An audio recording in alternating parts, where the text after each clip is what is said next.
Folks, good morning. Happy Tuesday. It's Tournament Tuesday, and we are, for the first time in Out of the Park 22, going to be looking at Daily Iron Cap. I will warn you right off the bat, sample sizes are a little smaller than what we're used to just because there's only one of these tournaments a day, and we were already a day late when I started last week, and so we're looking at some smaller sample sizes today, so we're going to be more theory based today than I normally like to be, I think. We'll open a little bit of packs first and see how it goes. Decimals have a couple. We got a couple packs on one of the other teams. Then we'll get into the Iron team and see how it goes. I hope you guys had a good weekend. It's ours was very busy. It's been a week. So I will let you know right off the bat, I missed a couple of them this week too. So we started on Thursday with the Daily Iron Cap because we didn't stream till Wednesday last week. We'll get a couple live silvers here in the first couple packs. And I missed Saturday and Sunday. So really, really, really small sample sizes this week. But we're gonna get through it. We're still gonna have fun, and we're still gonna get some good stuff going on. We got a Doug DeCinces here, not part of any collections that Doug DeCinces, sadly, and another day of no good packs for the main team. I have a couple gold packs. The bronze team, the bronze cap team, okay this week. Good morning, Mr. World. Good morning, Bailey. Good morning, everybody. Good morning, Torgonius. It's been a struggle for the tournament teams this week. Hold on one second. Let's see. 2 packs with this team. Johnny Shaka's and Iron Warriors up to 256 teams. Yikes. Thank you. You're very welcome, Where'sy. Where'sy says thank you for all you do. You play bronze and average. Good, that's nice. You play the 1250 with your packs only team, so interested to see. Yeah, it's definitely interesting. This is the team that runs bronze, and the bronze cap. They came in like the quarterfinals twice this week, so we'll open a couple gold packs. What's good, all first-time viewer and returning player from last 2 years? Well, welcome back. Glad to have you back, Day. Need your pack drops to improve your pack luck. Yeah, I've had no pack luck lately either. In Germany, I miss Europe. I loved it out there. Nothing good. Packs are dead today. The Unicorns last week. What did they do last week? 85 and 77 missed the playoffs. Still in Iron. Built by packs. And nothing worth adding. Let's see, what does the AI think? Oh, the AI added some pictures to the Unicorns. There they go. What do you guys think of Iron Cap? You think Meadows is going diamond? Next week, I think, is the update, right? I hope next week is the update. Because if it's not, that's going to mess with all my plans.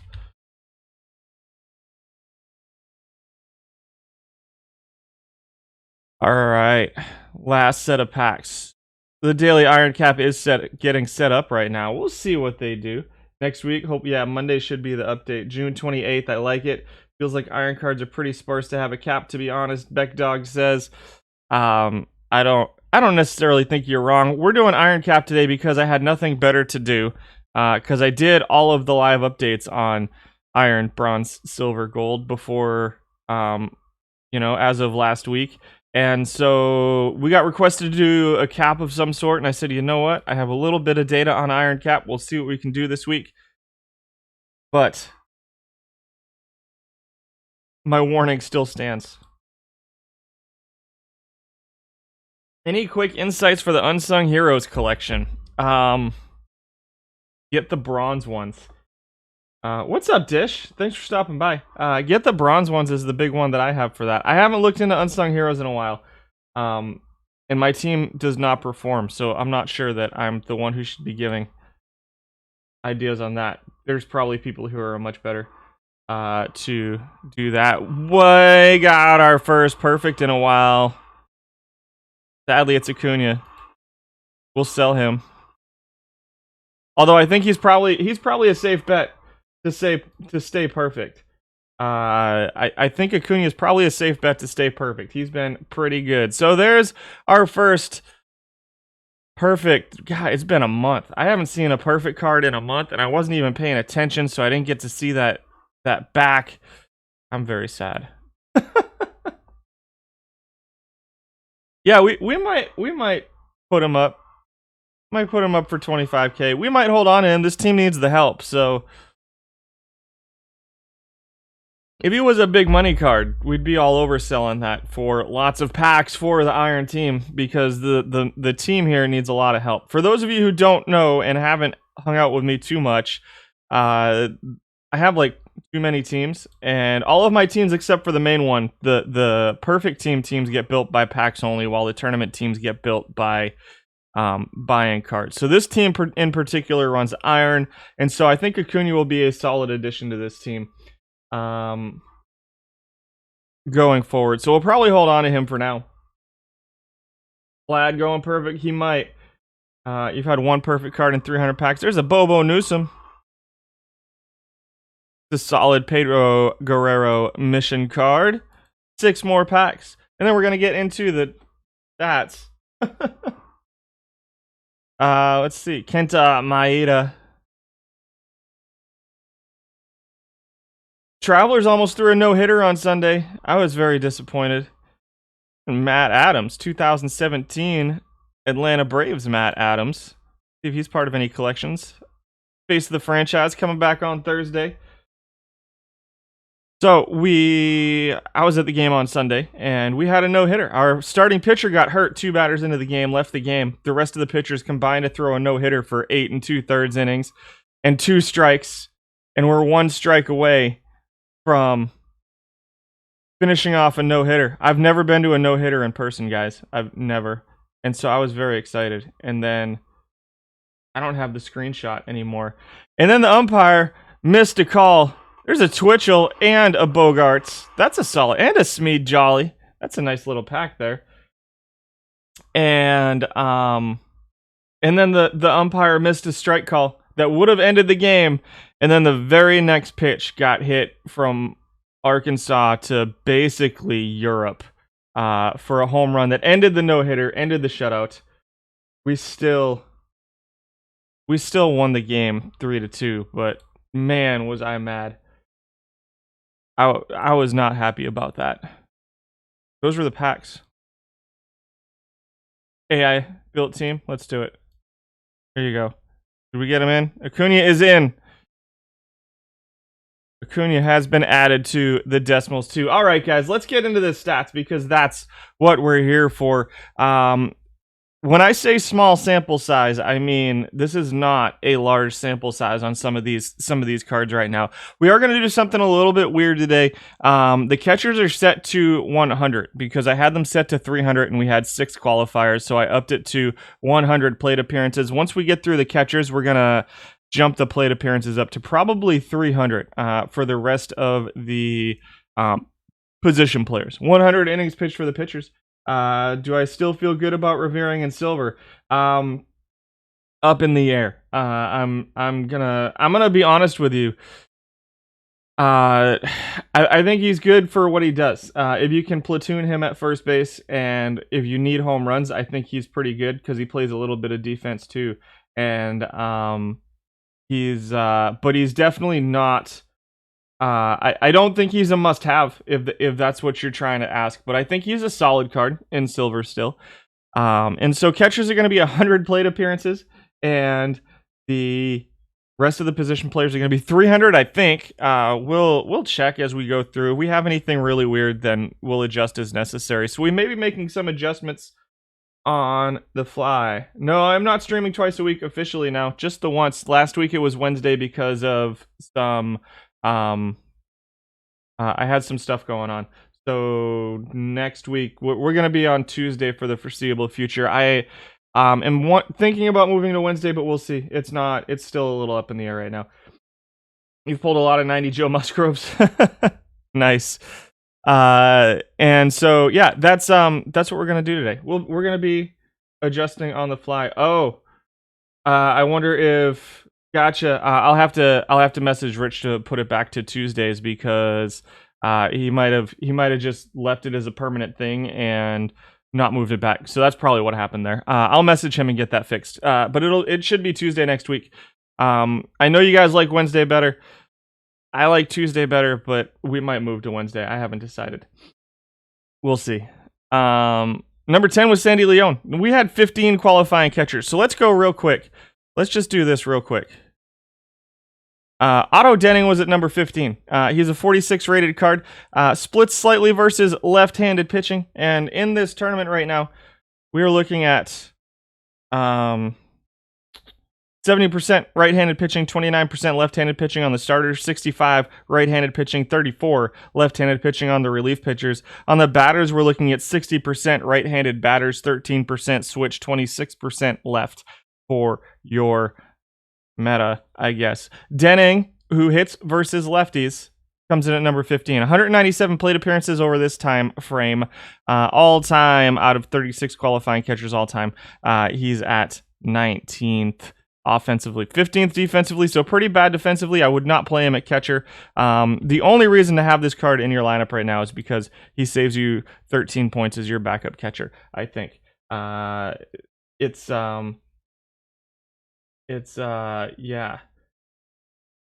it was pretty sad. Our catcher was pretty upset in Bluebird Silver. His family was in town this week too, so it was I think one of the underrated aspects of no-hitters is how much they mean to the catcher, and I don't think that gets talked. We give the pitchers all this credit, right? And I think that it's something super special for the catchers too. And so seeing our catcher after the game and how heated he was, it was pretty messed up.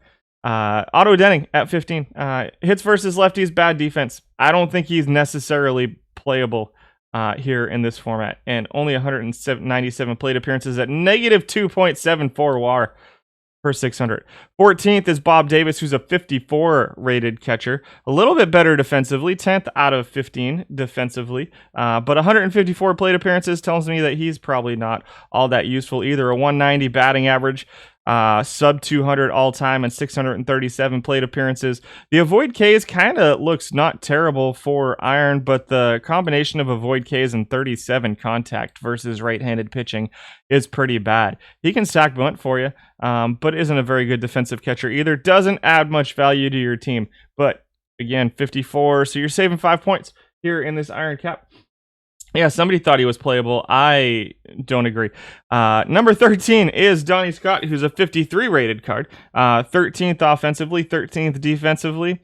103 plate appearances, anybody? 165 batting average, 243 on base percentage. Hits a home run here and there.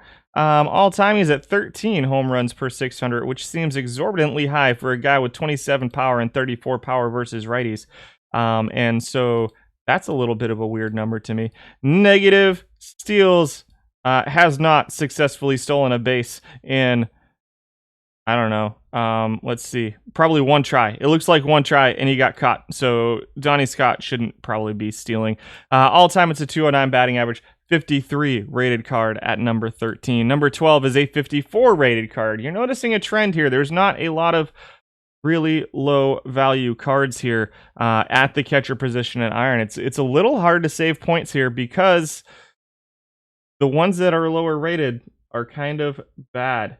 DGOist uses Porter as a backup catcher. We'll see if we see him. I'm not seeing him listed as a catcher. Oh, here he is right there. Number 9, right fielder Jay Porter. I'm going to guess he'll show up on the list then. Elias Diaz at number 12. 208 batting average, yuck. 292 on base percentage, 267 slugging, and 559 OPS. I would not use any of these cards. Here's Jay Porter, who plays multiple positions as a 45 rated card. This is a card that, it's not great offensively. It's not great defensively, but he's better defensively than some of the other cards we've seen today. He's better offensively than all of the cards we've seen so far. The bats, I don't know if he keeps it up. 220 batting average, 304 on base percentage, 332 slugging over 391 plate appearances.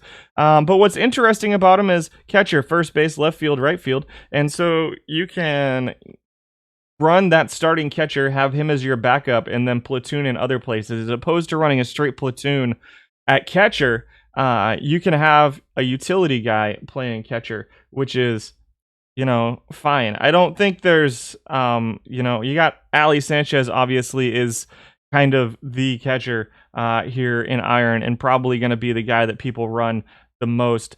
You can ignore the catcher ERA because, he's getting a lot of innings as other stuff too.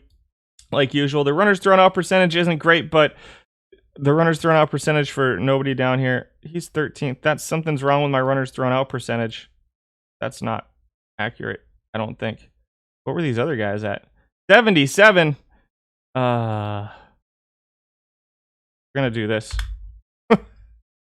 We're gonna make that easy. Something's wrong with my catcher defense calculations right now, so we're going to ignore that. One of the issues that I'm also running into this week is that this data, the all-time data, is from the old stuff, so I had to adjust some columns. So I think there's something messed up with my defense is what's going on there.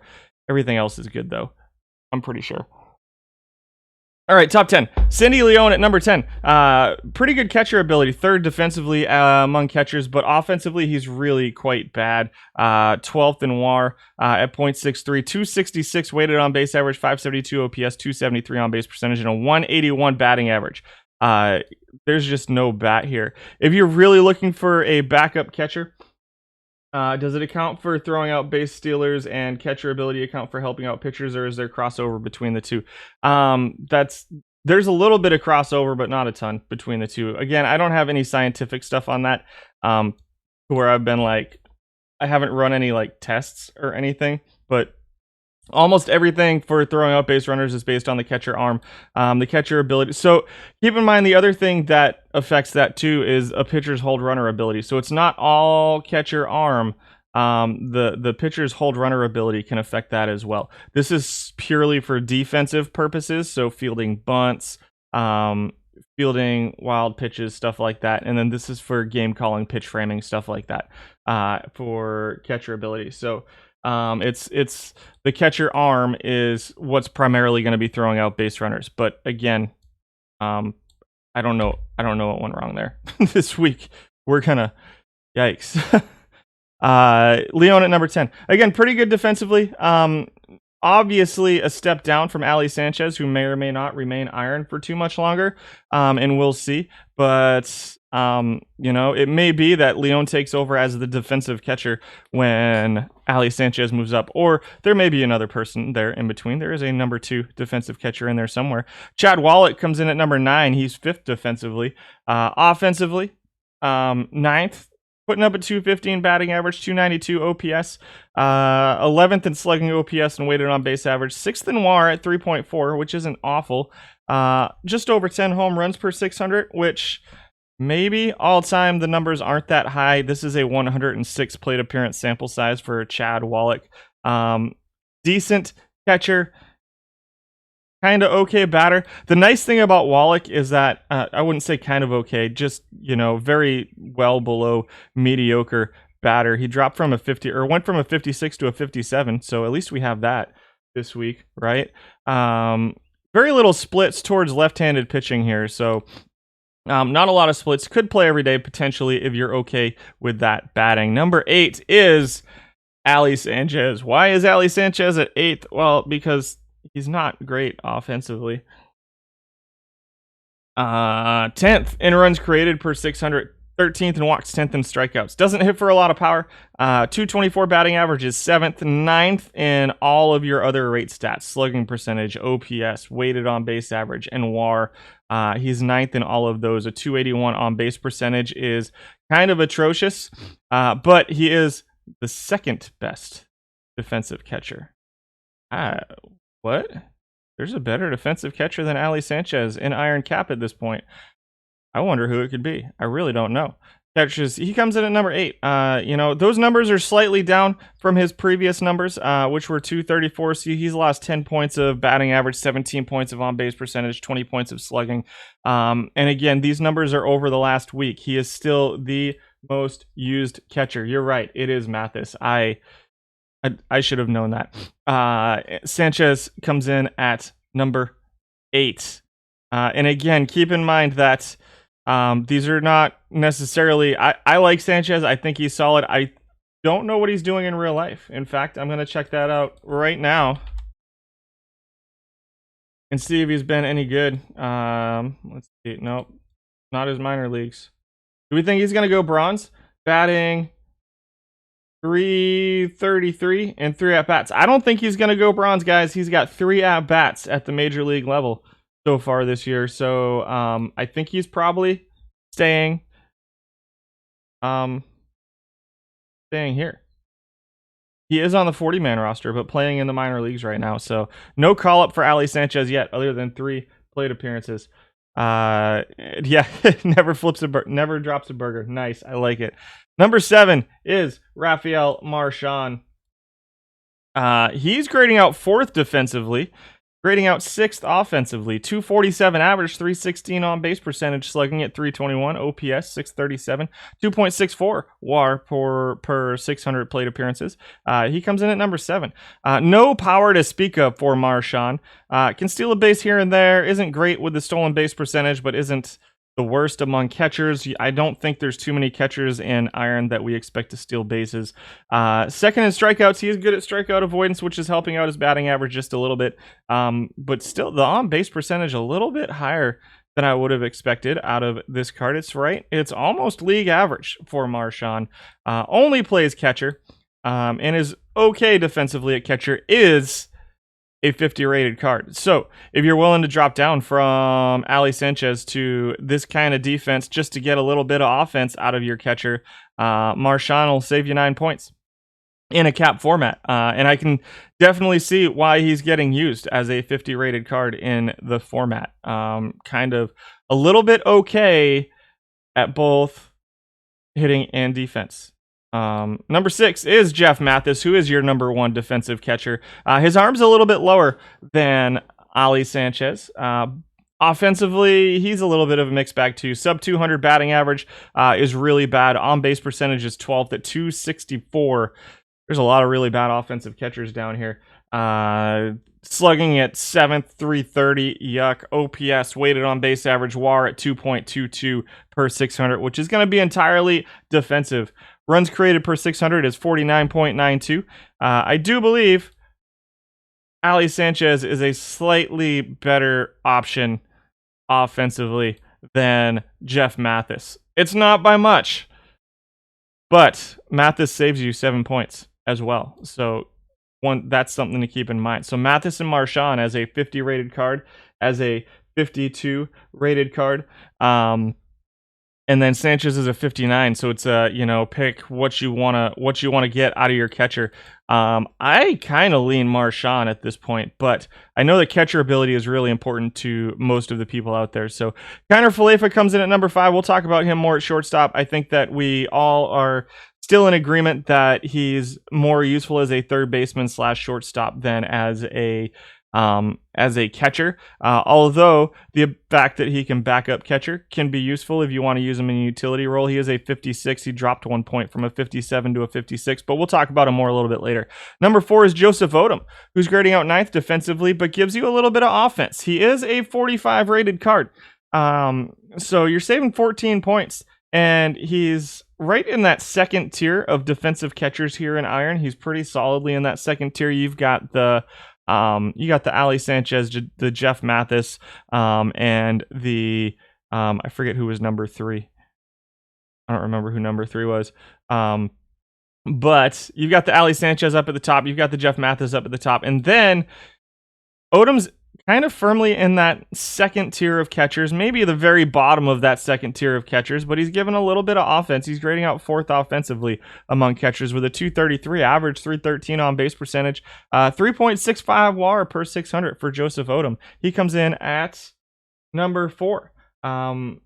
I'm not opposed to a Mathis Odom combination for Cap at all. Number 3 is Garrett Stubbs comes in at number 3, grading out 6 defensively. Is yeah, I guess he's gaining a little bit for his arm. Probably should lose some points for his catcher ability. I actually think that Odom's probably a little bit better defensively at catcher than Garrett Stubbs is. 238 average for Stubbs, 289 on base percentage, 388 slugging. He's pretty good offensively when it comes to catchers and iron. Also runs a little bit. There you go, Nameless Poet. A little bit of speed here. 12 steals per 600. Has him number 1 among catchers with an 87% stolen base percentage. Is pretty darn solid. And so can also back up second base, left field, right field. So maybe a kind of guy you can have as your backup catcher and utility player playing a little bit of right field or something, perhaps. But he is a pretty expensive card at a 59. Solid numbers offensively for him. I wouldn't say solid, but decent numbers offensively for Garrett Stubbs. He comes in at number 3. Number 2, in 135 plate appearances, is Maybris Valoria. 8th defensively. I would mark him down a little bit more defensively than that. That 49 catcher ability is pretty bad. You're going to have to be really, really good offensively, and I just don't think Valoria is. A 267 batting average doesn't make sense to me right now. 341 on base percentage. This is all small sample size for you here for Valoria in only 135 plate appearances. 17 home runs. No way he keeps that up. You can see all time you're even seeing you're seeing 50 points lower in batting average, 50 points lower in on base percentage. It was just a really good 135 plate appearance sample size for Valoria over the last few tournaments. Next is number 1, and it is Gary Bennett. Grading out number 1 offensively, grading out 14th out of 15 defensively. The catcher ability is low. The arm is bad. The catcher defensive rating is atrocious. He is a 52 rated card. I don't believe he keeps up 21 home runs per 600 plate appearances. I don't believe he keeps up any of these numbers either. 140 plate appearances for Gary Bennett were very good. I really think it comes down to what you're looking for out of your catcher here, though. It's to me, it's Sanchez, Marchand, Mathis, and maybe Joseph Odom is in the mix there. You got the Sanchez, and then you got the Leon's okay defensively, and then you got the Jay Porter, who's interesting as well. Usually go with cost effective for catcher and caps. Yeah, I don't think that I kind of like Marchand to get a little bit of offense, which you're not getting from some of these other guys. Even though you lose some defense there for Marchand. I think we're going to do that. I think I'm going to go ahead and do this, and then we'll run. I'm going to give Jay Porter a try as our number 1 bench guy. We'll see how it goes. All right, I'm going to adjust the numbers here just a little bit. Let me go over here, and we're going to go value filters. Let's change it to 300, shall we? I really just needed more than 6 qualifying catchers. I probably should have just gone with the 6 qualifying catchers because that was a weird list. And then we're going to go here. Who was number 5? Maybe Mathis. Yeah, I think it was Kiner Falefa at 5. So we end up with 9 qualifying first basemen by upping it to 300, which I can live with. Number 9 is Kirby Farrell, who is a 40 rated card. 9th offensively, 8th defensively at first base. He is not very good defensively. He does have a pitcher defense rating, however. Splits versus righties, pretty heavy versus righties, and has a pretty okay avoid K of 80 versus righties. The contact rating, however, is very low. The power rating is also very low. A little bit of speed, but 10 points of speed over the steal rating for Kirby Farrell don't look great to me. I don't think he's going to be all that great at steals, and as you can see, he is at a negative 1.38 steals per 600 over the last 435 plate appearances. He's an interesting option as a backup first baseman, being that he's a 40 rated card, but I think you can probably get more out of a first baseman at this point, for the value. Uh, the fact that he doesn't play any other position besides first base either, and the fact that he's going to be just purely a backup, I think loses value for me. And so I liked Farrell at first. I was like, oh yeah, 40 rated offensive cards. Because if you remember Perfect Team 21, there weren't a ton of 40 rated offensive cards that you could plug into your lineup. So he's you're definitely starting NA at catcher this week. Yeah, they might be the best option. So Farrell has some value because of that 40 rating, but he's just not very good offensively. A negative 0.69 WAR this week. All time, he's a little bit better than this. 286 average seems pretty high to me. 337 on base percentage, 358 slugging, 695, 1.53 WAR all time out of 51 qualifying first baseman with 300 or more plate appearances. This week there was just 9, so lots of qualifying first baseman all time. And again, no home runs, no power out of Farrell, but the 40 rating definitely provides some value as a backup. I agree. I agree with High Desert Ace. He's interesting as a value card at first base. But again, if you can't fit him as just a backup first baseman because you need to use utility guys elsewhere, I can see using somebody else. Randy Bass comes in at number 8. Not quite the offensive player of Kirby Farrell. You're seeing a 218 average, a 285 on base percentage, 326 slugging, 10 home runs per 600 for him, 326 slugging, 611 OPS, 275 weighted on base average. All of those numbers are pretty bad. He's a 41 rated card. Doesn't grade out very good defensively either. A little bit worse because of that error rating than Kirby Farrell. I think Farrell's probably a better option as your backup first baseman, especially since Randy Bass doesn't play anywhere else and doesn't appear to be terribly useful as an offensive card. Number 7 is Unsung Heroes 1982, Jesus Vega, with 780 plate appearances here this week. 230 batting average. He's grading out 6th offensively, 7th defensively.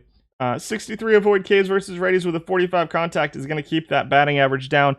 He will steal better than any other first baseman on the list.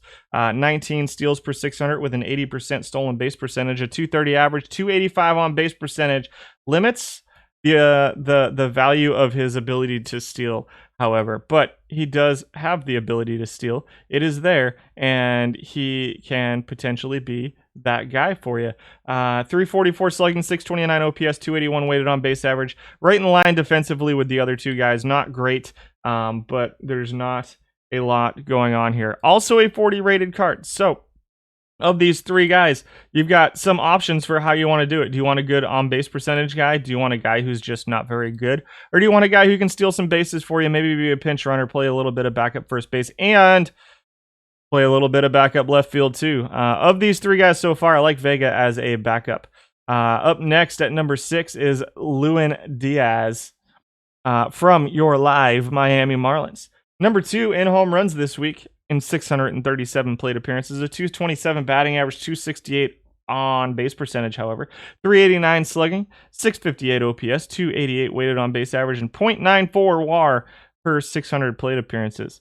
Does have 1 steal in 637 plate appearances. It was successful.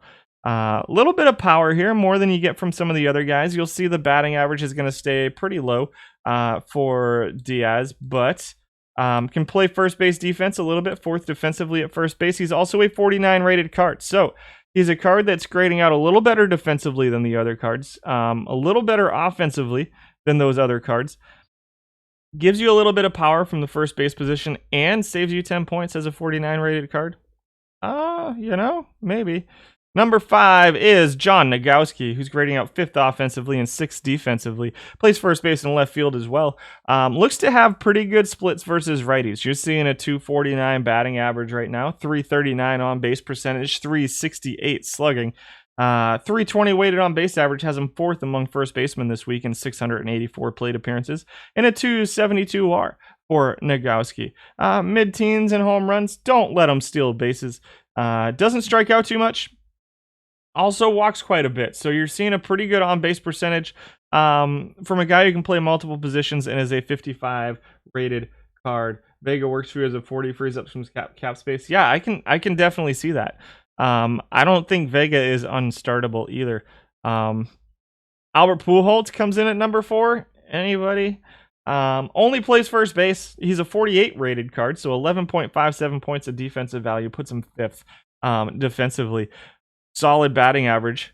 251 is 3rd among first basemen. 311 on base percentage, 416 slugging, 727 OPS, and a 320 weighted on base average. Pujols continues to be an interesting option, especially if for some reason you can hide him against lefties. If you're getting a platoon in there at first base, you can coax a little bit more batting average out of him. Number 1 in home runs per 600 at 22 this week, 21.99 all time. He has dropped from a 49 to a 48. No longer with the Los Angeles Angels. Is with the Dodgers at this point as well. 1 steal per 600 for Pujols. He's number 4. Can steal just barely. Yeah, and maybe he'll make it. It is a good stolen base rating, or a good steal rating. Number 3 is Evan White, who's going to be number 1 defensively, but is also playing pretty okay offensively in a 351 plate appearance sample size this week. He dropped from a 59 to a 57 too, so you're saving 2 points on Evan White. 250 batting average, 336 on base percentage, 383 slugging percentage, and a 719 OPS for him. 323 weighted on base average to go along with that.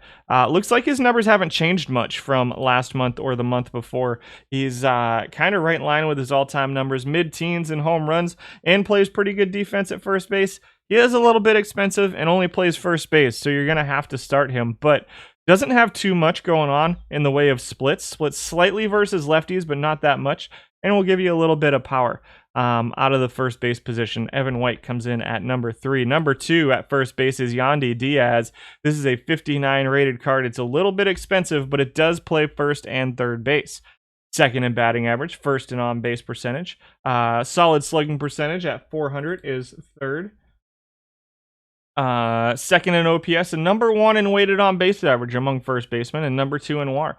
3rd defensively as well, with a pretty good error rating, an okay range for an iron first baseman, and a 59 first base rating.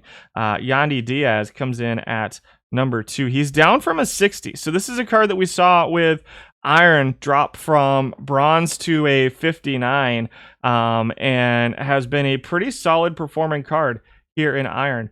Has Yandy Diaz. You like Out of the Park Meme Lord likes Yandy Diaz, plays him in every cab format.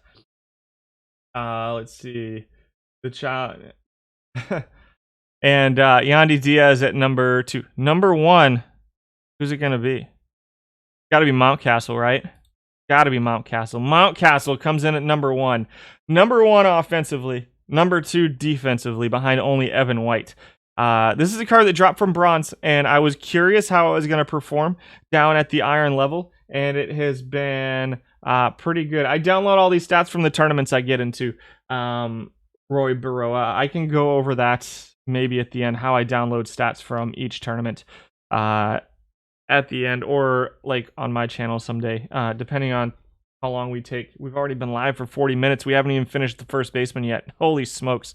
They're going to strangle me. 304 batting average, 2nd in on-base percentage, 1st in slugging, OPS, and WAR. I don't think a 5.63 WAR necessarily holds up long-term. That is a lot of WAR out of a first baseman, and also he's probably getting a little bit from playing left field and third base as well. So keep that in mind. But 2nd in weighted on-base average among first basemen. Yeah, if you're gonna do tourneys regularly, then you probably want to start downloading your own data. Number 1 in runs created per 600 for Mountcastle at 94.16. Just a really pretty solid iron offensive card. Is expensive at a 59.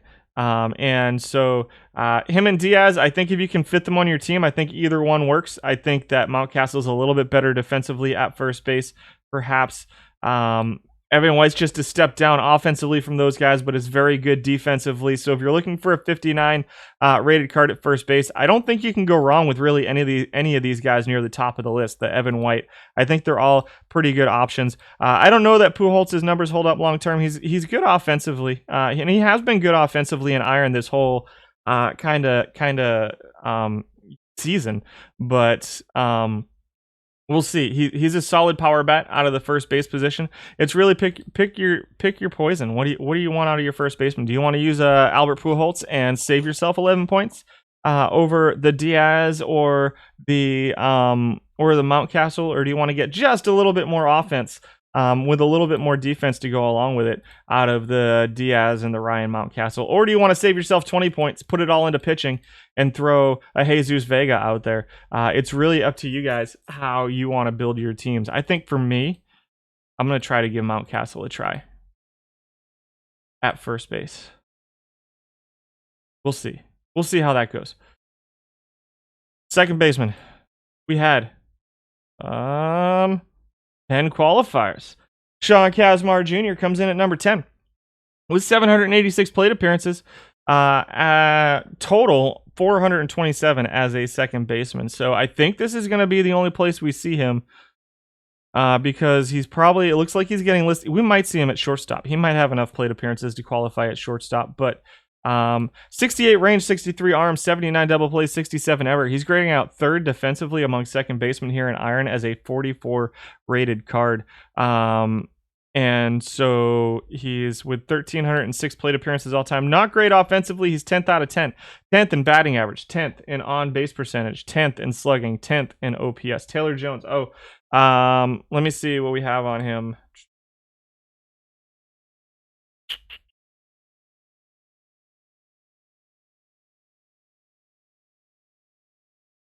Taylor Jones in 88 plate appearances put up a 250 batting average, 375 on base percentage, 500 slugging, which isn't bad, 875 OPS, 381 weighted on base average, and a lot of home runs for Taylor Jones at 27. Check that card out. I don't know what this is. Oh, this is the main team. I forgot to get into a tournament. Nope, that was the wrong button.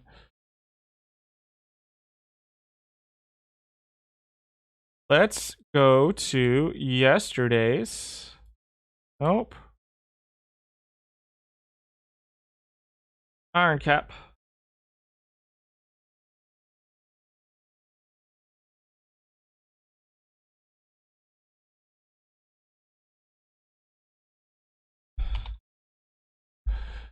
Taylor Jones.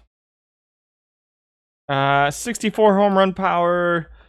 Not too much split. Splits a little bit versus lefties for Taylor Jones. Defensively, he's got a 91st base rating with a 55 error, 36 range. He'd probably grade out right there in the top 4 defensively at first base if he had enough plate appearances.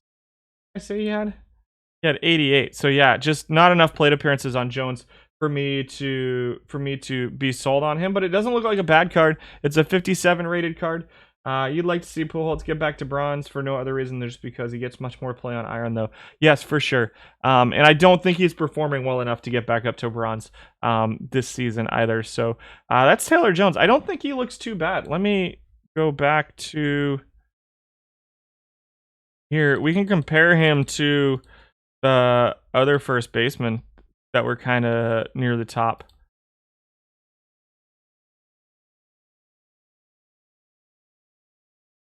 I mean, definitely compares to Mountcastle. I'm a little surprised to see him getting so little use. He definitely compares to those other guys. Has that third base, that left field rating as well.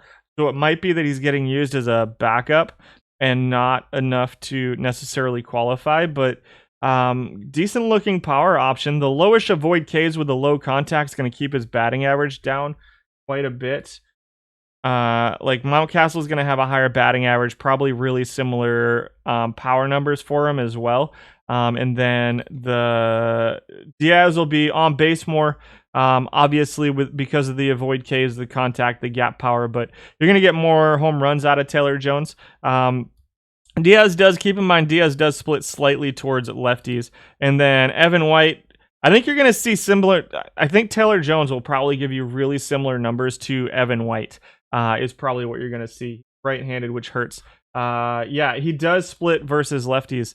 It's not super significant, but it's definitely there. It's 4 points of power, 2 points of gap, 4 points of eye, and 2 points of avoid K, and 3 points of contact. So it's not a huge, significant split, but it's definitely there, and it's definitely across the board, which is going to affect him quite a bit. So in a format where there's a ton of right-handed pitching right now. So that was Taylor Jones. Kazmar was 10 at second base. Harold Castro, number 9. Live Harold Castro comes in at number 9. All of our qualifiers at second base this week were live cards. So that's interesting to me. Harold Castro is grading out 9th defensively and 8th offensively. No power, no walks. Pretty low on base percentage. Decent batting average for him. Not great speed, so it's a little bit of an empty batting average because it's all going to be singles. No problem. 5 home runs has him 10th, 9th in steals, 60% stolen base percentage is 9th. He's going to strike out quite a bit. Gonna not ever walk. The on base percentage at 327. I don't know that he maintains a 285 batting average, but the avoid Ks in contact here isn't awful. But I think you're gonna find some better second basemen out there. Now, he does play third base. He does play 90 different positions as well. Basically, you can play him anywhere except for first base or catcher or pitcher. So there's value to be had in that, but he's a 57 rated card. So 57, it's a little tough to fit a 57 point card in as a utility player. But you can see a lot of people are 873 plate appearances and 4,100 all time. Castro's the most used second baseman, the most used utility player in the format right now. 873 plate appearances as a second baseman. So hard for me to tell whether people are using him mostly as a utility guy or as a starting second baseman. I think he can be a solid number 2 hitter for you in your lineup. This is not a bad looking card. Expensive, but not a bad looking card. Always pick him in round 13 of the perfect drafts. I will keep that in mind as I go and do more perfect drafts. Have I ever done one of the perfect drafts? I haven't done this in perfect drafts. It's something that I'm not actively working on yet. I'm not actively working on downloading data for perfect drafts yet.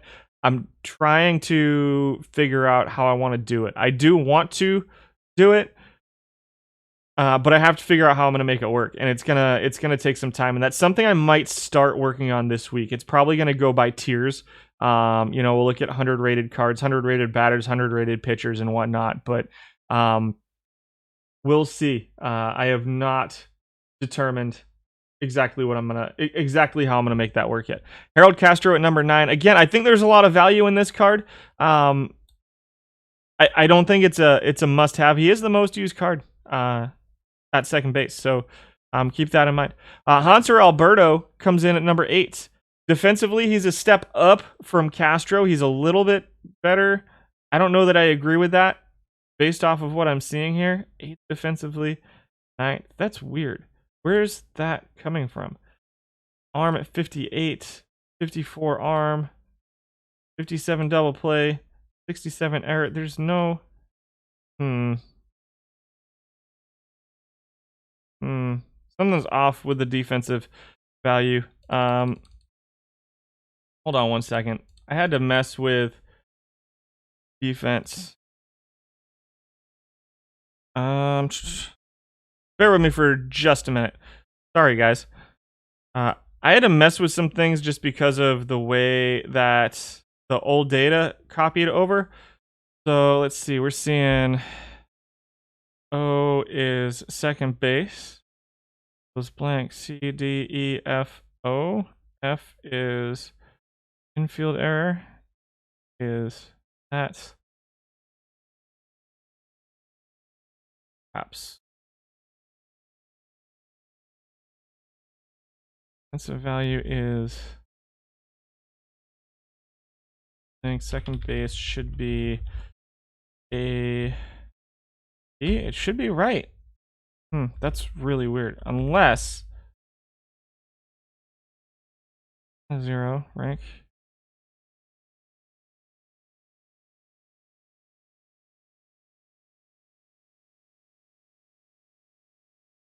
Oh, that's what's going on.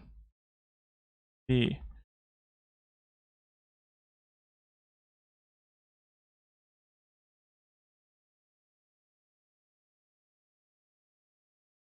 That is weird. Hold on a second. Sorry, guys. I don't know. Oh, no, that's what I'm silly. AJ, yeah, it should be weird. 10. And meter at 10. 9, 8. Alberto at 8. Interesting.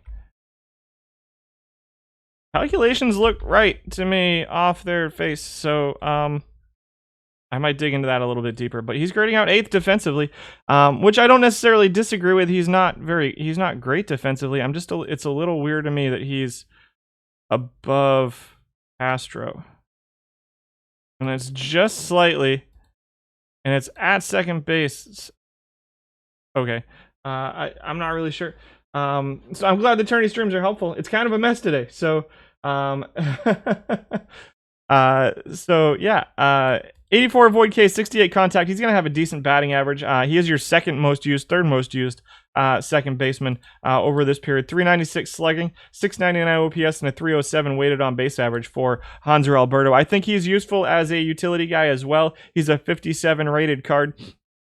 Definitely useful. Has a little bit of a split versus righties, but will be pretty effective versus lefties as well, I think, and can run just a little bit. Number 1 in strikeout avoidance as a second baseman, and there's not. We'll see what the rest of the defense looks like, but there's not a ton of super high level defense here at second base. Number 7 is Zach McKinstry, who's grading out 4th defensively with his 67 second base rating. I think this is a fantastic card for a utility option if you can fit it for 55 points. He can play a little bit of second base. Only 332 plate appearances as a second baseman, so we may see him somewhere else. I'm not really sure. We might see him maybe at shortstop or at right field, or maybe even at third base later on. Does have that sack bunt, that bunt for a hit, though the speed and steal is not elite by any stretch of the imagination. Slight splits versus righties, currently dropping a 251 average, 315 on base percentage, 359 slugging. A little bit of power with 7.89 home runs, has him right in the middle of the pack amongst second basemen. 674 OPS, 301 weighted on base average are both 9th amongst second basemen. He's grading out 9th offensively, 4th defensively, but again, much like most of these live cards that play middle infield, has some value in the fact that he plays other positions, and he actually gives you 4 points over, 2 points over the Alberto or the Castro. So I do think Alberto is probably a slightly better option at second base than Zach McKinstry. But McKinstry is going to be slightly better defensively too, so just keep that in mind than Alberto at second base. Number 6 is Yolmer Sanchez, who's our first proven winner of the day, and I had to make some adjustments to the proven winner stuff since there's 6 rounds in these tournaments too. He is at number 6. Some of the guys that are proven winners are not going to be on the list today because it's using all-time numbers, and a lot of them are like bronze now. Yolmer Sanchez is right up there, though. Grading out 5th defensively, 7th offensively as a second baseman. 251 average, 315 on base percentage, 368 slugging. Those are 7th and 8th. 8th in OPS, 8th in weighted on base average out of 10 second basemen. 6th in WAR. Plays second base, plays third base. I like Sanchez as a third baseman slightly better, just because he matches up defensively just a little bit better there. But he's going to steal a little bit. Decent stolen base percentage for him. Do live cards play better in tournaments than in perfect teams? In my experiences, At lower level, I mean, the live cards that perform well in tournaments are all at lower levels. Once you get up to gold, the live cards don't, in general, perform nearly as well. I think it's about even between tournaments and perfect team. Is just that the live cards at iron, bronze, and sort of silver match up a little bit better with their not contemporary, what's the with their similarly rated historical cards. Once you get up to gold, diamond, perfect, I think the historical cards start setting themselves apart. And so perhaps if you're just starting out and you're in that rookie league or that iron league, the live iron and bronze cards are going to perform similarly. But once you reach the gold level, I think that the historical cards start setting themselves apart just a little bit. It does. I agree with Desert Ace that it depends on the environment in the tournament as well. So and it really, like, and there's live cards that perform in some tournaments that don't perform in others, and you'll see it in like, for instance, in open gold, Joey Gallo is unusable, just completely unusable. But in Sporer's Sandlot, which is a Tuesday tournament with it's a weekly tournament with a cap and with a lot of power injected into it, he becomes a little bit more usable. And so it really just depends on the tournament and what's going to fit. So Sanchez is at number 6 here at second base. I think we might see him at third base as well. Probably not shortstop. We might. I don't know. Number 5 is Josh Van Meter, who's grading out 10th defensively. No surprise there. Those are some pretty bad defensive ratings. Does run a little bit, 17 steals per 600. Number 1 in stolen base percentage at 88, which is pretty good. 25 home runs per 600. Seems high. It's only a 452 plate appearance sample size, though, so keep that in mind. Number 1 in slugging, OPS, and weighted on base average for Josh Van Meter. Doesn't have enough plate appearances as a second baseman to qualify up here, but has at least 300. So this is the only place we're going to see him today. So we may as well talk about him here. I don't think he's great defensively as a second baseman, but he has some value as a first baseman defensively, as a left fielder defensively. Third base, the fact that he can be plugged in a lot of different places is very useful. What's Sandlot? So Sporer's Sandlot is a weekly tournament that happens tonight. Actually, I don't know if it's full yet. You might still be able to get into it. It happens on Tuesday nights. It's a gold cap tournament with a 1981 cap. And so it's 1981 format, so pitchers pitch a lot. Starting pitchers go 7, 8, 9 innings regularly. Not a ton of bullpen going on, and there's a lot of power in the format. Lots of power, decent number of strikeouts, not a lot of steals in Sporer's Sandlot. It's full now. It's a good tournament. I like it. He's a fantasy baseball analyst and streams on Twitch. Interesting. I did not know that. Van Meter at number 5. I don't love him as a starting second baseman, but I definitely think he has value as a utility guy, considering the fact that he's one of the few guys here who has high teens potential for power. There's not a ton of guys with high teens potential for power here, but I think there's probably better options there too that might be lower rated cards. Number 4 is Sam Haggerty, who's grading out 7th defensively at second base. That's 67 range, the 58 error, 56 turn double play with a 63 second base rating for Sam Haggerty. Offensively, he's grading out 5th, which is a little bit surprising to me. I don't love what I see here. The 25 avoid Ks with 42 contact tells me this is probably pretty valid. Not a ton of power. He will have a decent on-base percentage. He can run, 20 steals per 600, but keep in mind the stolen base percentage might be a little bit low for him with 9 points of speed over his 89 steal rating. Always a little bit concerning to me to see a speed rating higher than steal, and you're going to be you're going to want to be really careful with him. As far as his base running, you're going to want to have him set to be a little bit conservative on the bases for Sam Haggerty. Is dropping 3 or 4.78 WAR per 600 plate appearances, which is third among second basemen. But again, probably picking a little bit of that up as a center fielder, maybe picking a little bit of that up as a shortstop as well. We might see him somewhere else. Offensively, he's just kind of your standard iron card. Nothing great. Nothing. Well, the batting average is pretty low, but I don't hate him as a utility guy either. Or as a, he could potentially start at second base and save you some points. I think it's an okay card. The fact that it's a 47 right now is useful because it's saving you points somewhere as well.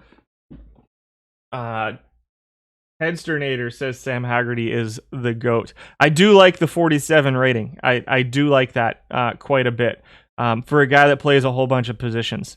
Solid looking, interesting utility option here for Sam Haggerty.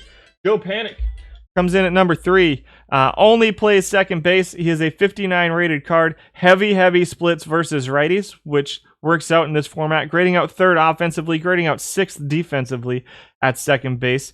Third in batting average, second in on-base percentage. 4th in all your power categories, slugging, OPS. 4th in weighted on-base average as well. 5th in WAR among second base. You like him as the best utility guy in Iron Cap by a mile. I can absolutely see that. I think he is definitely a really solid looking utility card, Sam Haggerty, at 47 overall. I think Panic's going to have a pretty good batting average, pretty good on base percentage versus right-handed pitching, which is good. Oh, I forgot to get rid of the thing. Sorry, guys. Go away. Formula bar. There. Now you can see everything down here. And so Joe Panic comes in at number 3. Only plays second base, which limits his value. He's going to have to be your starting second baseman if you're using him. He is the second most used second baseman right now. Not quite 10 home runs. Does have decent steal ability. 43 speed with a 54 steal ability gives him a pretty solid stolen base percentage. 11 steals per 600 seems a little bit high to me. But he can afford to be aggressive, I guess, with a pretty good on base percentage, and that's a really solid on base percentage for Joe Panic. There at second base with a 350 and the ability to run, a little bit of an ability to run. I think this is a solid starting second base option if you can fit it onto your team.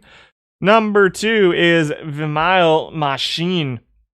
Proven winner, Vimael Machine, is a 54 rated card, grading out second defensively at second base. Good range, good error rating, good turn double play, and a decent arm to go along with it. Plays every infield position as well. We'll probably get third base eligibility in the update. I don't know. We'll see. For Haggerty, maybe getting third base eligibility, or who? Panic? Is Panic playing third base for Toronto right now? And Machine is grading out 4th offensively, 2nd defensively at second base. Again, gives a little bit of value because you can play multiple positions, splits slightly versus right-handed pitching, but it's only a couple points. Is a proven winner. 681 plate appearances over the last week or so in the tournament. He's 5th in average, 1st in on-base percentage, 5th in slugging, 3rd in OPS and weighted on-base average. He plays a bunch of third for Toronto. We'll see.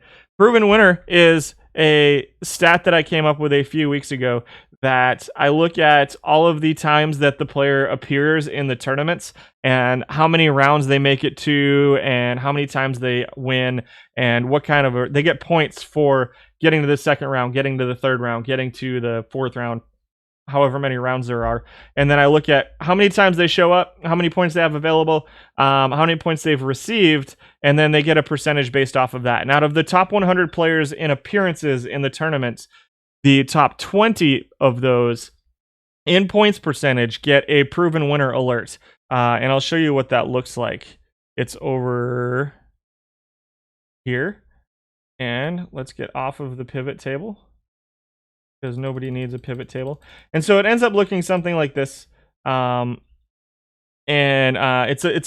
haven't done the champions for this one yet because I had to add a couple things to it, but this is what you see. So Machine is right here. He's got 161 total points out of 792 potential points, which tells me he's appeared 140 times or so in the tournament, 132 times in these tournaments, and has received 161 points. So 1 point for making it to the second round, 1 point for making it to the third round, or 2 points for making it to the third round, etc. And that's where the proven winner designation comes from. So Machine is one of those top 20s. And it is not, I don't think it is, what's the word I'm looking for? I've used it before and I forgot it now. I don't think it can tell you how the player is going to perform. It's just a fun stat. I don't think it's future provable. Brain's dead. But Machine is okay. I like Machine still. Third base, I know he's got a 45 third base rating. Are we going to see him at third base? I don't think so. Looks like most of his time has been spent as a second baseman. And I know he's got a 45 third base rating, but predictive. Yeah, predictive is the word I'm looking for. Is the right word. Thanks, guys. I actually kind of like Machine better defensively as a third baseman, but he's not unplayable as a second baseman either. There's not a ton of good second basemen here in Iron at this point. I think the good second baseman may have moved up to bronze. There's just not a lot of good second basemen, which is why you see these guys who are listed as third baseman but play as a second baseman, and Machine is one of those guys, and I think he's usable as a second baseman for sure, and I think his offense is pretty good for a second baseman too, and obviously defensively he's grading out okay as a second baseman, so I think he's an interesting option. Number 1 is Santiago Espinal, who is your number 1 defensive second baseman and is right now grading out number 2 offensively this week. He's dropped from a 57 to a 56. I don't believe that his offensive numbers hold up. But, I mean, it's not a small sample size for him here. And he gets played a lot as a shortstop, too, so keep that in mind. And I think that he's one of the better shortstops here as well.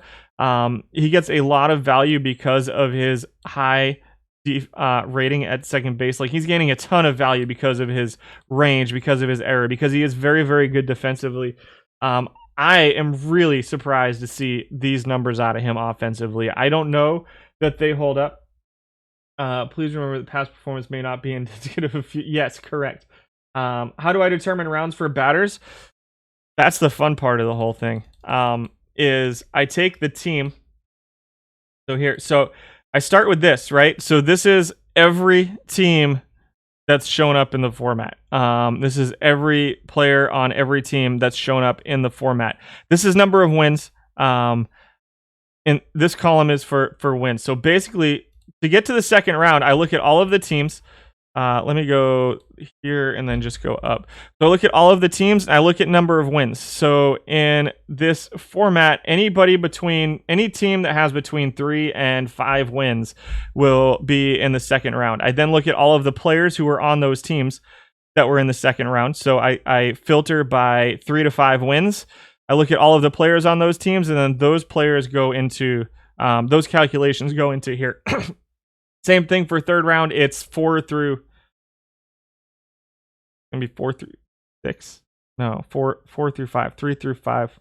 You know what? 6 through 8. My goodness. I did not sleep well last night. 6 through 8 will be like third round. And so I look at all the players that were on the teams in the third round. It's a huge chart. Like literally all of the players, all of the teams are listed here. Which is like 40,000 lines of data right now. And then they get points based off of that. It all goes into one sheet, and then it gets purged out into pretty green and red and blue numbers. It's definitely Yeah, it's a little bit of magic. You think it's the gap rating for Espinal that's giving him these numbers, huh? Good slugging percentage, good OPS, weighted on base averages right there as well. So I can see it. I'm just a little surprised to see his batting average so high with a 55 avoid Ks and a 47 contact. A 292 batting average with those numbers and a 350 on base percentage just doesn't make a ton of sense to me with that eye and that contact rating for him. For Espinal. We're going to look at him at shortstop. I think he's going to show up at shortstop as well. I think that his defense provides more value at shortstop than it does at second base. I think he's a slightly better defensive second baseman than he is a shortstop, but I think his defense at shortstop is more valuable than his defense at second base, if that makes any sense. I'm going to run machine at second base for now. We'll see if we can fit him. I like the 54 rating on machine as well. Third base. We had 9 qualified third basemen with 300 plus plate appearances. Yu Chang comes in at number 9. 6th defensively, 9th offensively, 9th in every single rate category. 222 batting average, 288 on base percentage are both really, really bad. Doesn't really run to make up for it. Hasn't been caught stealing, which is nice. So what's he got? 5 stolen bases over 500 plate appearances. Exactly 500 plate appearances. And hasn't been caught yet. So if you're smart with him, you can get positive value from him on the base paths. Home runs per 600 is 12, which is 4th among guys who play third base.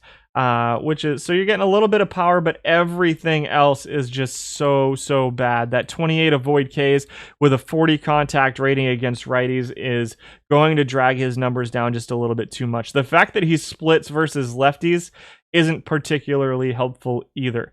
Does play some second base, some shortstop as well. So the fact that he's a 49 rated card that can play those positions as well gives him a little bit of value, but his primary position is definitely third base. And I think he's a little bit of a mediocre option at third base. Number 8 is Ildemaro Vargas. I'm a little surprised we didn't see him. Did we see him pop up on the second base list? I can't remember. 329 plate appearances for him. Nope, everything is as a third baseman, is listed as a third baseman this week. So he's grading out 7th defensively at third base, and 4th offensively with the 55 range. Just a 56 arm for Vargas. He can kind of play third base. Again, he's a 50 rated card down from a 51. They can play second base, third base, shortstop, left field, sort of. Good avoid K rating, poor I rating. Good batting average, good on base percentage, 270, 329 over 320 plate appearances, which is right in line with his all-time numbers as well. 7 home runs per 600, 4th in slugging OPS and weighted on base average among third basemen, and right at number 8 in WAR. I think you'll see him drop in WAR just a little bit just because he's not very good defensively. At third base. Doesn't really have any splits to speak of. A little bit of gap and a little bit of power versus left-handed pitching, but a little bit, 1 point of contact, 2 points of avoid K versus right-handed pitching as well. So he can play every day if you're going to play him. He's just kind of okay, and he's not great defensively for Vargas. How does speed, steal, base running synergize? Yeah, speed is how often they're going to try to steal. Their steal ability is how smart they're going to be about their steals. But you can set the steal percentage. So this is just what you'll find is that guys with a lower speed and a high steal percentage are going to have a better stolen base percentage, even if guys with a high speed, lower steal percentage may have more steals per 600. It's just their intelligence on the base paths, and that's where sliders play a really big part. Speed and base running is going to judge how aggressive they are going first to third, second to home, kind of stuff like that. Also, how smart they are on the base paths as well. So, right, yeah. So Meme Lord's pretty much got it nailed. on the head there. Number 7 at third base is Zach McKinstry. We saw him at second base. His defense plays up a little bit here at third base. Offense plays down a little bit here at third base. Just a 251 batting average, 315 on base percentage, 359 slugging for him. OPS and weighted on base average are at 8th by the position. Home runs per 600, steals per 600, 6th and 5th in those. And then solid stolen base percentage for McKinstry. I kind of like this card much better as a utility card than at any particular position, but I think he's usable at those positions as well. He's got the avoid K's contact combination is the power gap combination is usable for the format. He's got a good stack bunt, good bunt hit rating as well if you're into that kind of stuff, and plays decent-ish defense at third base for McKinstry. His range plays up a little bit at third base, even though his third base rating is a little bit lower. So if you have a lower range shortstop, that can help out. And his error rating of 65 plays up a little bit at third base too, whereas I think both his range and error rating at second base play down just a little bit.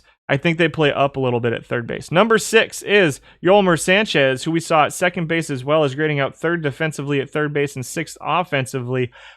This is where I like him. I can't remember who we put it. Did we put him at second base? No, we put Machine at second base. Okay. I like Sanchez at third base better than second base. The 251 average, 315 on base percentage play down a little bit. The speed plays up a little bit.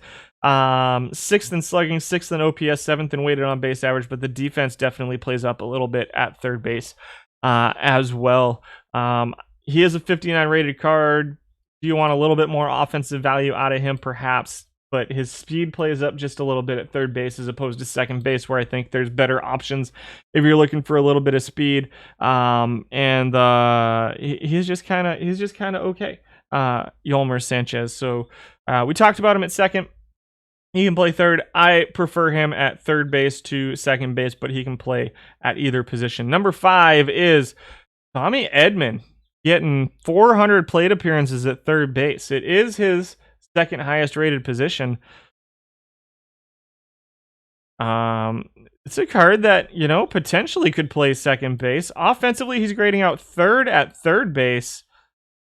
And would his offense play up a little bit at second base? Is an interesting question to me.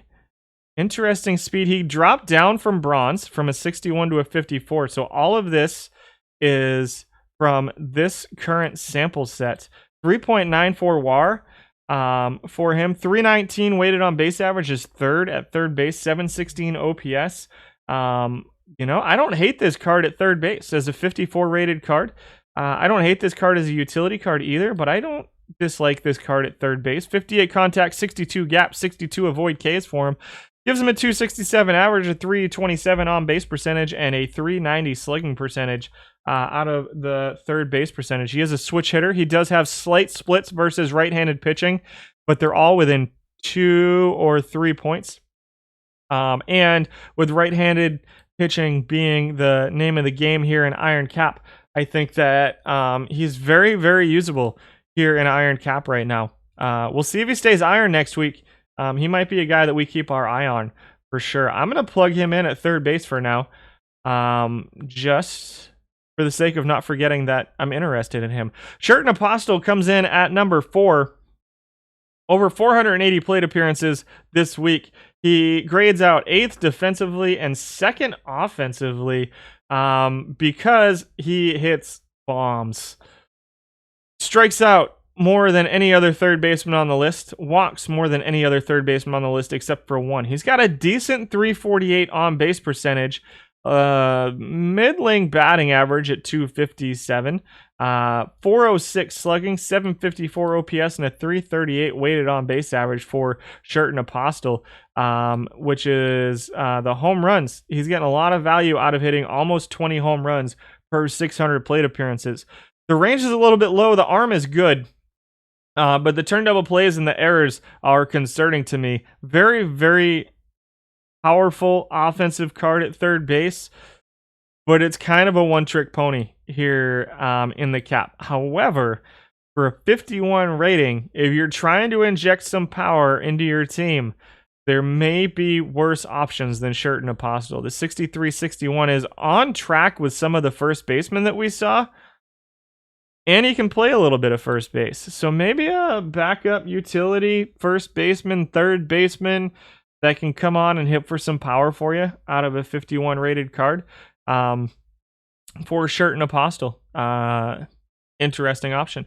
Number 3 is Gil Torres. Unsung Heroes, Gil Torres. The first non-live card we've seen in a little bit. Grading out number 2 defensively at third base.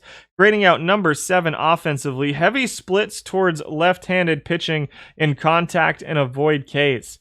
The gap splits a little bit towards righties, but the eye splits a little bit towards lefties.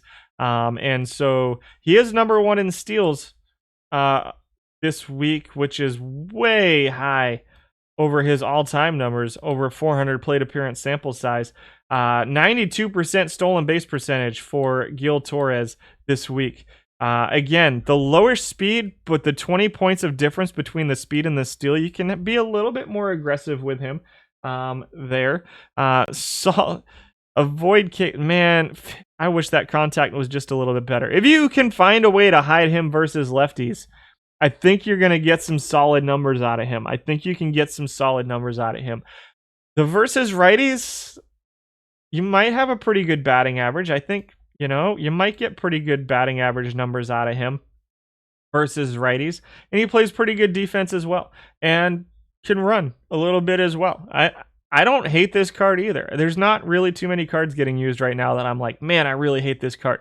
For 57 points, Gil Torres, possibly a third baseman for you. Number 2 is Isaiah Kiner-Falefa, who's got a 69 third base rating now, is grading out number 1 defensively at third base. Let's hold off judgment. He's grading out 5th defense or offensively at third base right now. 261 average. Again, 5th in slugging, OPS weighted on base average, kind of right in the middle of the pack offensively among these third baseman. And so Kiner-Falefa comes in at number 2, and I'm going to hold off on my final thoughts on Kiner-Falefa until we do shortstop. We'll see where he stands now. And your number 1 third baseman right now, it is Alec Bohm. Goodness gracious. Only 589 plate appearances for him total, but a 291 average, 376 on base percentage. Thank you very much.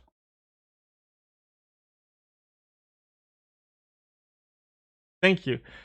291 batting average, 376 on base percentage, 473 slugging, 849 OPS. He is number 1 among third basemen in every single rate category. 6.52 WAR doesn't even make any sense. That is a crazy number for Alec Bohm, over 589 plate appearances. 21 home runs per 600 plate appearances. Tell him not to run. Probably. 88 strikeouts per 600 is number 3 among third basemen. Walks is number 1 among third basemen. Runs created per 600 is number 1 among third basemen. Splits slightly versus lefties. Dropped from a 63 to a 55. He struggled in bronze. It was not a great bronze card, but it appears to be a card that's going to hit pretty well down here in iron. I got knocked out of the tournament. That's sad. This is a tournament that has a designated hitter, I believe, too, right? Iron Cap? I can't remember. It does not have no designated hitter in Iron Cap, which is a little bit sad. I would really like to see a Cap tournament. Edmund, projections must hate him. We say Kiner-Falefa may move up. Also, he's playing mostly shortstop for Texas right now, I think. So if he switches to a shortstop, actually, he might be playing mostly third base for Texas right now. And so if his position happens to switch, where's his defense? Fielding. 46 games at third. No, he's playing all shortstop right now for Texas. So if his position happens to switch to shortstop, I think he's definitely a bronze card. and perhaps even silver. For Kiner Falefa. And so I have a feeling you might see him switch to a shortstop, which is going to at least a bronze. He's at least a bronze shortstop, I think. And so I think he sadly loses a lot of his value if that happens too. But we'll see. It's going to be interesting to see what happens with Kiner Falefa. And then Tommy Edman, we said might go up to bronze. Yeah, he was already a bronze at one point. What is Falefa doing right now offensively? Leading the league in at bats right now. 289 batting average, 324 OPS, 6 home runs, 14 doubles. Yeah, you're probably, I don't know that they hold him down for too much longer in Iron. Let's do shortstops, and then I'm going to take a quick break as I refresh my coffee. We only had 6 qualifying shortstops. Kazmar came in 6th. These are probably going to be guys that we've already seen. Edman right now is dropping a 264 average, 308 on base percentage, 380 slugging after a 250 last year. 13 steals, 2 caught stealings for him this season. 4 home runs already. I think you might see Edman move up soon too. From Iron to Silver. Playing a whole bunch of different positions for the Cardinals this season. That's not true. Second base and right field mostly for him. But you could definitely see Edman move up to bronze, back to bronze pretty soon. Kazmar comes in at 6. We already talked about him. The 44 overall rating makes him an interesting option as a utility guy. The limited ability to play defense at first base and third base is concerning, but he's grading out 5th defensively at shortstop, so potentially shortstop, second base utility guy. Offensively, he's 6th out of 6. 5th out of 5. I don't know who's going to be worse than him, but batting average is pretty low, on base percentage pretty low, slugging, OPS, weighted on base average, everything's pretty low. 12 home runs. I don't expect him to maintain this, although he has over 1,300 plate appearances for Kazmar. That number seems a little bit high to me, but it's what he's doing. So he comes in at number 6. Number 5 is Eric Gonzalez, who we actually didn't see at second base or third base or anywhere else. So let's talk about him. 3rd defensively as a shortstop, 75 range, 66 arm, 72 double play, 75 error rating for Gonzalez with a 66 shortstop rating. Puts him 3rd out of our 6 qualifiers. However, he is 6th offensively, and it doesn't look pretty. 231 batting average, 268 on base percentage, 321 slugging, 589 OPS, and a 262 weighted on base average. The only one of those he's not 6th in among shortstops is batting average. He doesn't have any power, doesn't really run that well. 3rd in steals. He's not an elite base stealer or anything like that. Last in strikeouts, walks, and runs created. Good defensively, but there's better options. And the one thing he has going for him is that he's a 51 rated card. Number 4 is Kevin Newman, who's grading out last defensively at shortstop, but grading out 4th offensively. A little bit of shortstop, second baseman, 57 overall card, 370 plate appearances as a shortstop. Looks like the rest were probably as a second baseman. 4th in every rate category as a shortstop. And none of these numbers are particularly good. If he played elite defense, then that would be one thing, but he doesn't. I would probably stay away from Kevin Newman unless you're using him as a utility player. Does run a little bit. He did drop from bronze to iron this week. We'll see what happens next week. He's number 4. Number 3 is Wilfredo Tovar, who's grading out number 1 defensively at shortstop. An 80 range with a 70 shortstop rating, 74 arm, 74 turn double play, 66 error rating for Tovar. With a backup second base, split slightly versus lefties, which is concerning. Grading out 3rd offensively, no surprise after the last 3 guys that we saw. Batting average is okay at 260. It's actually slightly above league average. Decent on base percentage at 306, but still below league average. 356 slugging, 662 OPS, 294 weighted on base average, and a 406 WAR for Wilfredo Tovar. 406 WAR seems exceptionally high to me right now. Doesn't hit for any power, but can run just a little bit. Almost 10 steals per 600 with a 76% stolen base percentage is solid, if unspectacular. 78 strikeouts per 600 is number one among shortstops, and 31 walks has him fourth among shortstops. Again, the splits versus lefties are a little bit concerning to me. Can you play him as a shortstop versus lefties, and then a utility infielder when he is not playing? Perhaps. A little bit of second base. An 8 third base rating is not great, but, you know, it's third base. So Tovar comes in at number 3. Number 2 is Kiner Falefa comes in at number 2 because he's second defensively and second offensively, which is interesting. I wonder who number 1's going to be. Is Espinal going to be number 1? It's got to be Espinal at number 1. Falefa's bat plays up at shortstop just a little bit. The defense is pretty good at shortstop too. 261 average. He's second in all of your rate categories as a shortstop. Third in home runs, second in steals. A little bit lower stolen base percentage than some of these other guys, but overall second in runs created and second defensively with that 78 range, 77 arms, 68 shortstop. So Tovar is pretty clearly the better defensive shortstop, but again, and putting up better numbers than I expected offensively. But number 1 is Santiago Espinal, who's grading out fourth defensively, number 1 offensively. Let's see, so 78. The arm for Falefa is a little bit better.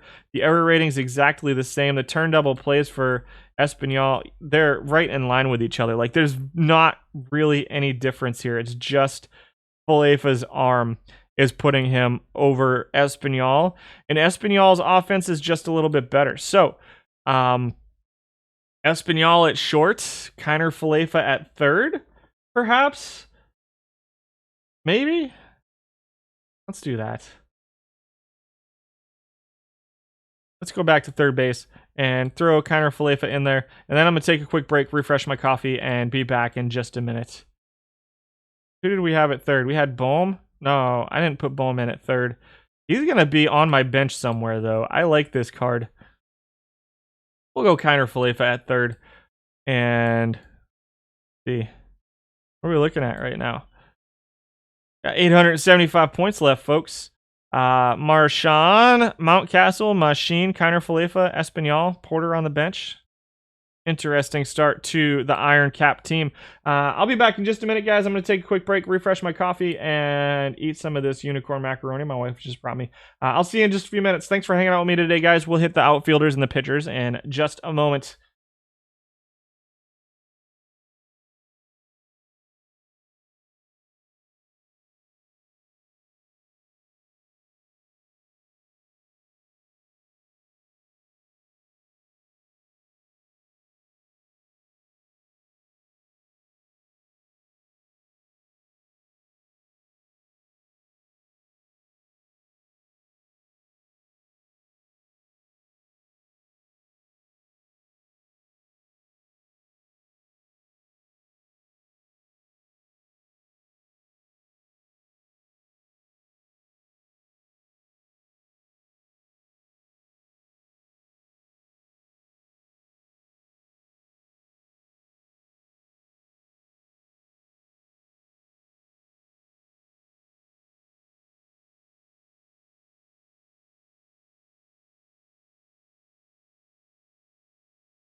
All right. Let's finish this up, shall we? Left fielders. We had 7 qualifiers. Every single one of them is a live card. These are our players who got 300 or more plate appearances over the last week in the Iron Cap tournament. Yadiel Hernandez at number 7.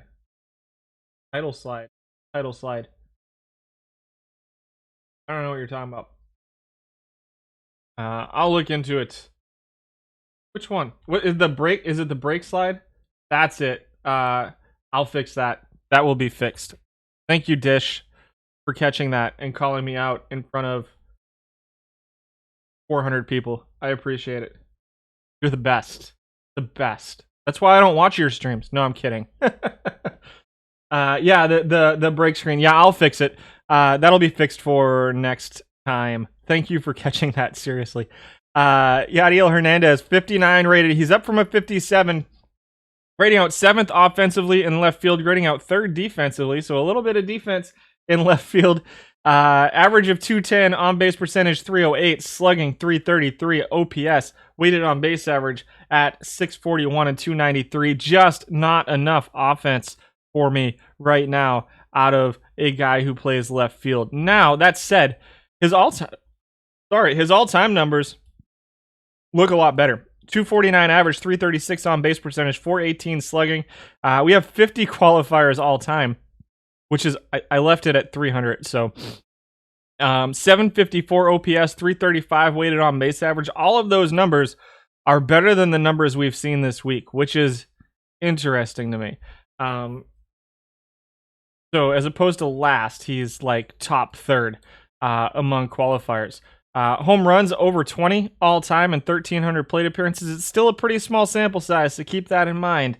But pitching might have just caught up to him at this point. 40 avoid Ks, 55 contact, a little bit of power here, which is nice. He's number 2 among left fielders in power, and doesn't really run. Only 3 stolen bases per 600. So he comes in at number 7. Number 6 is your 3rd most used left fielder, Willie Calhoun, with 600 plate appearances. Only plays left field, which is a little bit sad, but he's grading out 7th defensively, which is also very sad.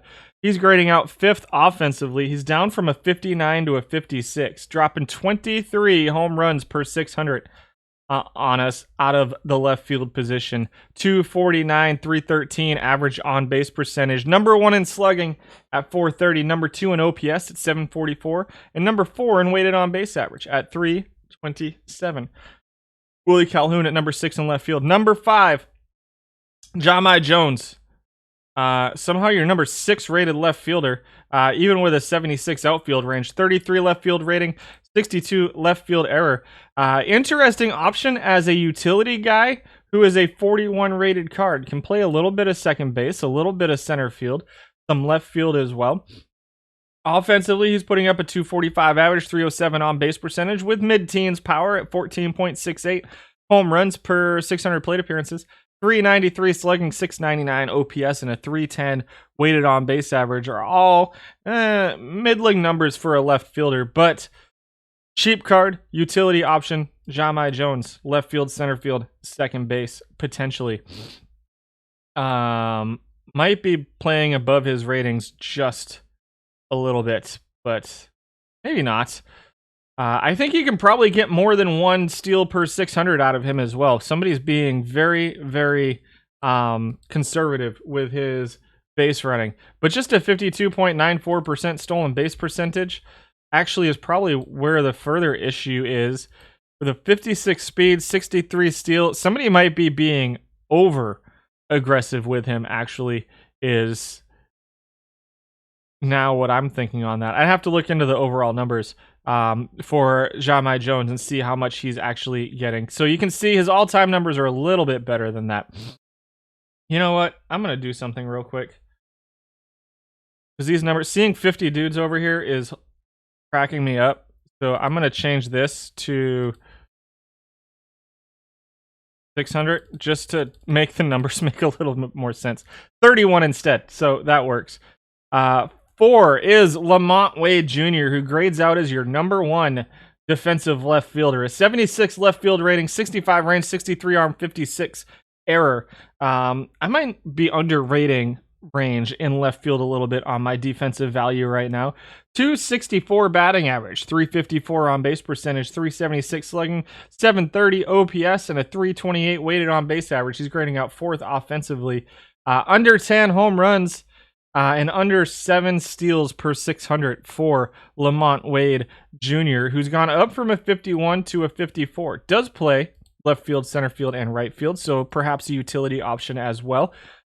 Splits slightly versus right-handed pitching, which is helpful in the format. I think he's a usable left fielder here in your Iron Cap. Number 3 is Raimel Tapia. I just pulled a numbered to 50 Raimel Tapia out of a pack of tops last night, so that was pretty cool. Powder blue numbered to 50 border. Pretty heavy splits for Tapia versus right-handed pitching, which is useful for this format. He's dropped from a 59 to 56, which is also useful for this format.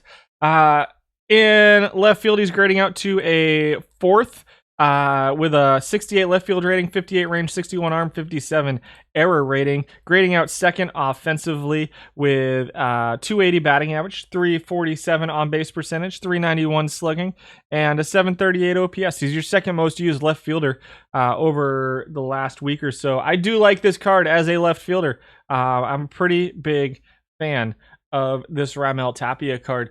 It's a very useful card in this format, provides just a smidge of power, but can run. Only a 62% stolen base percentage, which is a little bit low for what I'd like to see him be at, but you know, the 62 speed, 82 steal lends itself to pretty good. He's an okay base runner as well, and again, pretty heavy splits versus righties, so can be your starting left fielder and play pretty well in left field. Number 2, is Nick Heath, who's grading out second defensively with a 75 range, 53 arm, 67 error. Plays all 3 outfield positions. Another 42 rated card that can play all the outfield positions. Somehow is putting up pretty solid numbers while base running. 33 steals per 600 plate appearances. Here is the Nameless Poets outfielder. I bet he's on your team, isn't he? He's a 42, so he's a very usable utility card. Dropping a 240 average, 340 on base percentage, 367 slugging, 707 OPS. We are not going to see him somewhere else, so keep him in mind later. 385 plate appearances while listed as a left fielder, only 501 overall. Playable as a utility center fielder, playable as a utility right fielder as well. Pinch runner off the bench. You can see the stolen base percentage a little bit low for a guy with his speed, but again, it's that steal ability being a little bit lower than his speed.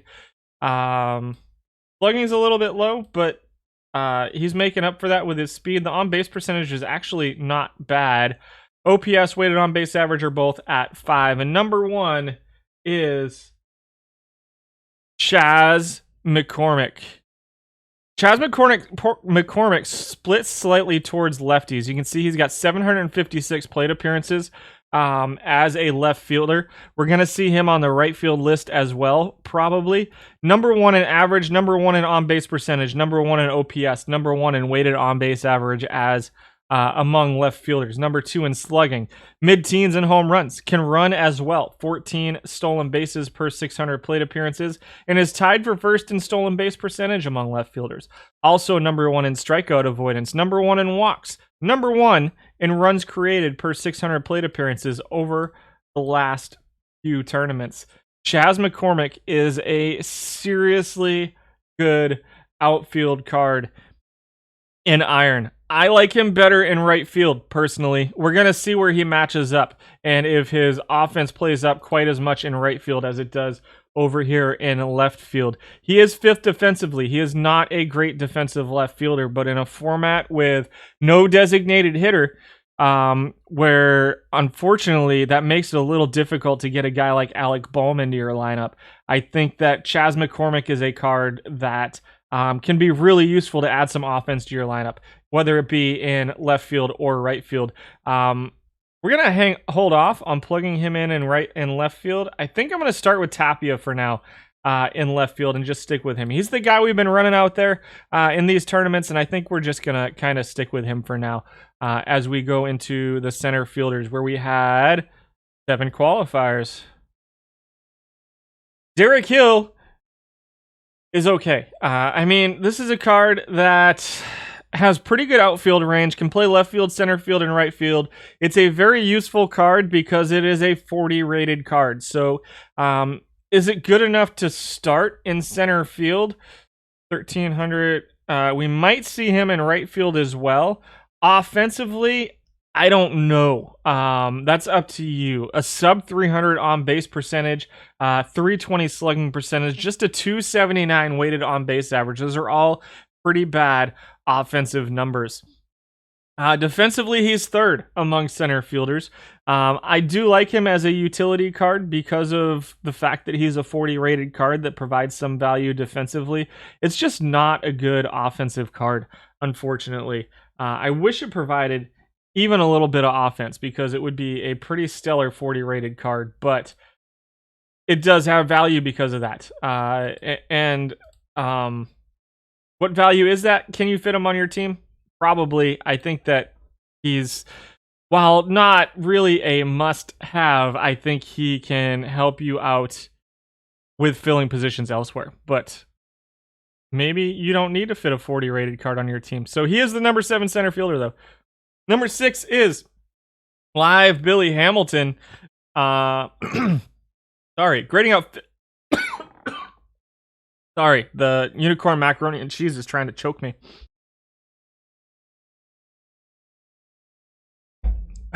That's better. Billy Hamilton's a 54 rated card who only plays center field. Does have decent speed, 98 speed, 96 steal, 90 base running, decent sack bunt, good bunt for a hit.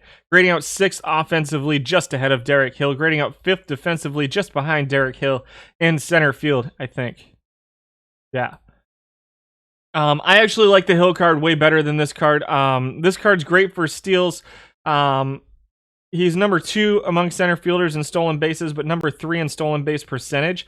Everything else is kind of mediocre. 615 OPS is 6. Weighted on base average is 6. Slugging is 7th. On base percentage is way better than Hill's at this point. Batting average, though, is still just 226 for a card that's a 54 rated card. At least with Hill, you get multiple positions of play, and you get a little bit more defense out of Derek Hill. Can you fit Billy Hamilton? Sure. Are any of you using this guy, and have you had any luck out of him? I think that he's going to have a better batting average, obviously, with the avoid K contact combination and a decent eye, as opposed to Derek Hill. He's obviously going to be a little bit better offensively, but I just feel like the fact that he is center field only is so limiting for a card that's kind of expensive for the format, for a 54 rated card. I think it'd be really hard for me to fit Billy Hamilton onto my team. Number 5 is your number 2 defensive center fielder, Albert Almora Jr. 81 range, 62 arms, 78 error, 72 center field rating, 521 plate appearances, all as a center fielder. It's all he plays. He is very expensive. He is second defensively, which provides some value in center field, but he's 4th offensively, and he splits versus lefties. And it's pretty heavy split, guys. 3 points of contact. The gap does split towards righties, but you've got 8 points of power, 5 points of eye, and 9 points of avoid Ks versus left-handed pitching. If you can find a way to platoon Almora in center field in these cap tournaments, then he can probably be useful. Otherwise, I think he's really going to struggle against right-handed pitching, and I think that's probably what's going on here, why he has 521 plate appearances. It's probably as a utility center fielder. 262 average, 315 on base percentage. Maybe not, because all of these numbers are down slightly from where we saw him before. 3rd in slugging, 4th in OPS, 4th in weighted on base average, and 4th in WAR for Almora Jr. 4th in home runs, 7th in stolen bases per 600. 80% steal percentage is good. Decent strikeout avoidance among center fielders, but not a ton of walks. 2nd defensively, 4th offensively for Almora Jr. He comes in at 5. Number 4 is Lodi Taveras, who's your number 4 defensive center fielder and your number 3 offensive center fielder. Again, split slightly towards left-handed pitching. Not as much as Almora, but you don't get the gap bonus that you get with Almora. Very good base runner. Number 4 in steals. Number 7 in stolen base percentage. Number 7 in stolen base percentage. Interesting. People might be pumping him up a little bit too far. He doesn't quite reach that elite category of base runners, but what does Taveras give you?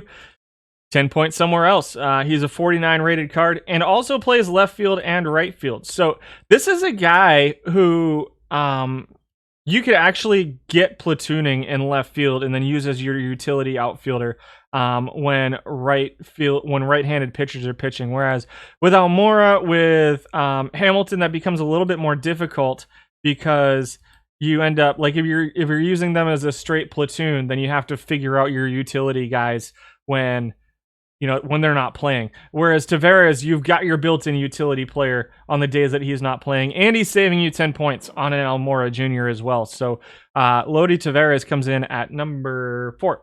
Number 3 is Jared Dyson, who's your number 1 defensive center fielder. Number 5 offensively, even though he steals a billion D bases. Number 1 in stolen base percentage. Number 1 in steals at 54 per 600. Splits slightly versus right-handed pitching, which is, again, awesome for the format. 55 rated card, good range, good arm, decent error rating, 71 center field rating. If you can platoon him versus righties, he can play left field and right field, or the splits aren't very big. You could play him every day as your leadoff hitter or number 9 hitter, depending on what you want to do with your team. A 219 batting average is really low. Let's not try to sugarcoat it. The bat is not great, but he's a very useful base runner and he's a pretty good defensive center fielder as well. So he is 5th in runs created per 600 while playing very good defense in center field and giving you solid steals out of your number 9, number 1 hitter. Whatever you want to do with him, it's up to you. I would probably run him as my number 9 hitter if I put the lineup together. I'm just going to call him my center fielder for now.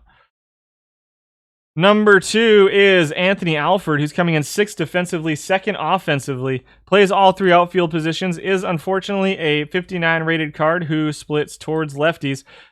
Good speed, steal, base running, 23 steals, does have some power, 27 home runs per 600 seems high to me. Looks like he might be getting a little bit of, maybe as a platoon with Jared Dyson here. And then back up left field, right field on our days off. In fact, let's just go ahead and do that. And Dyson's going to play versus righties and be a bench player versus lefties, while Alfred's going to be our center fielder versus lefties and a bench player versus righties. Pretty good splits, pretty good size splits versus lefties. So you're probably going to want to hide him if you can. 2nd in slugging, 2nd in OPS, 2nd in weighted on base average. Sub 300 on base percentage is not a lot of fun. 242 batting average isn't great, but there's not a lot of offense here in center field at Iron. We saw as Kyle Lewis got switched from a right fielder to a center fielder and was a silver card all of a sudden. So there you go. Defense is important in center field in Iron when it comes to ratings. And Jake Fraley, however, comes in at number 1. For real?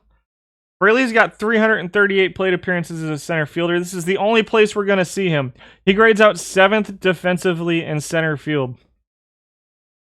Offensively this week, he graded out number 1. 248 average, 322 on base percentage, 453 slugging, 775 OPS, 339 weighted on base average, 5 WAR per 600 is silly. 23 home runs, 16 steals, 70% steal percentage, 150 strikeouts is 6th out of 7 center fielders. The walks are solid, 53, which puts him 2nd in on base percentage, but number 1 in runs created among center fielders this week for Fraley. However, the defense is a little low compared to some of the other center fielders.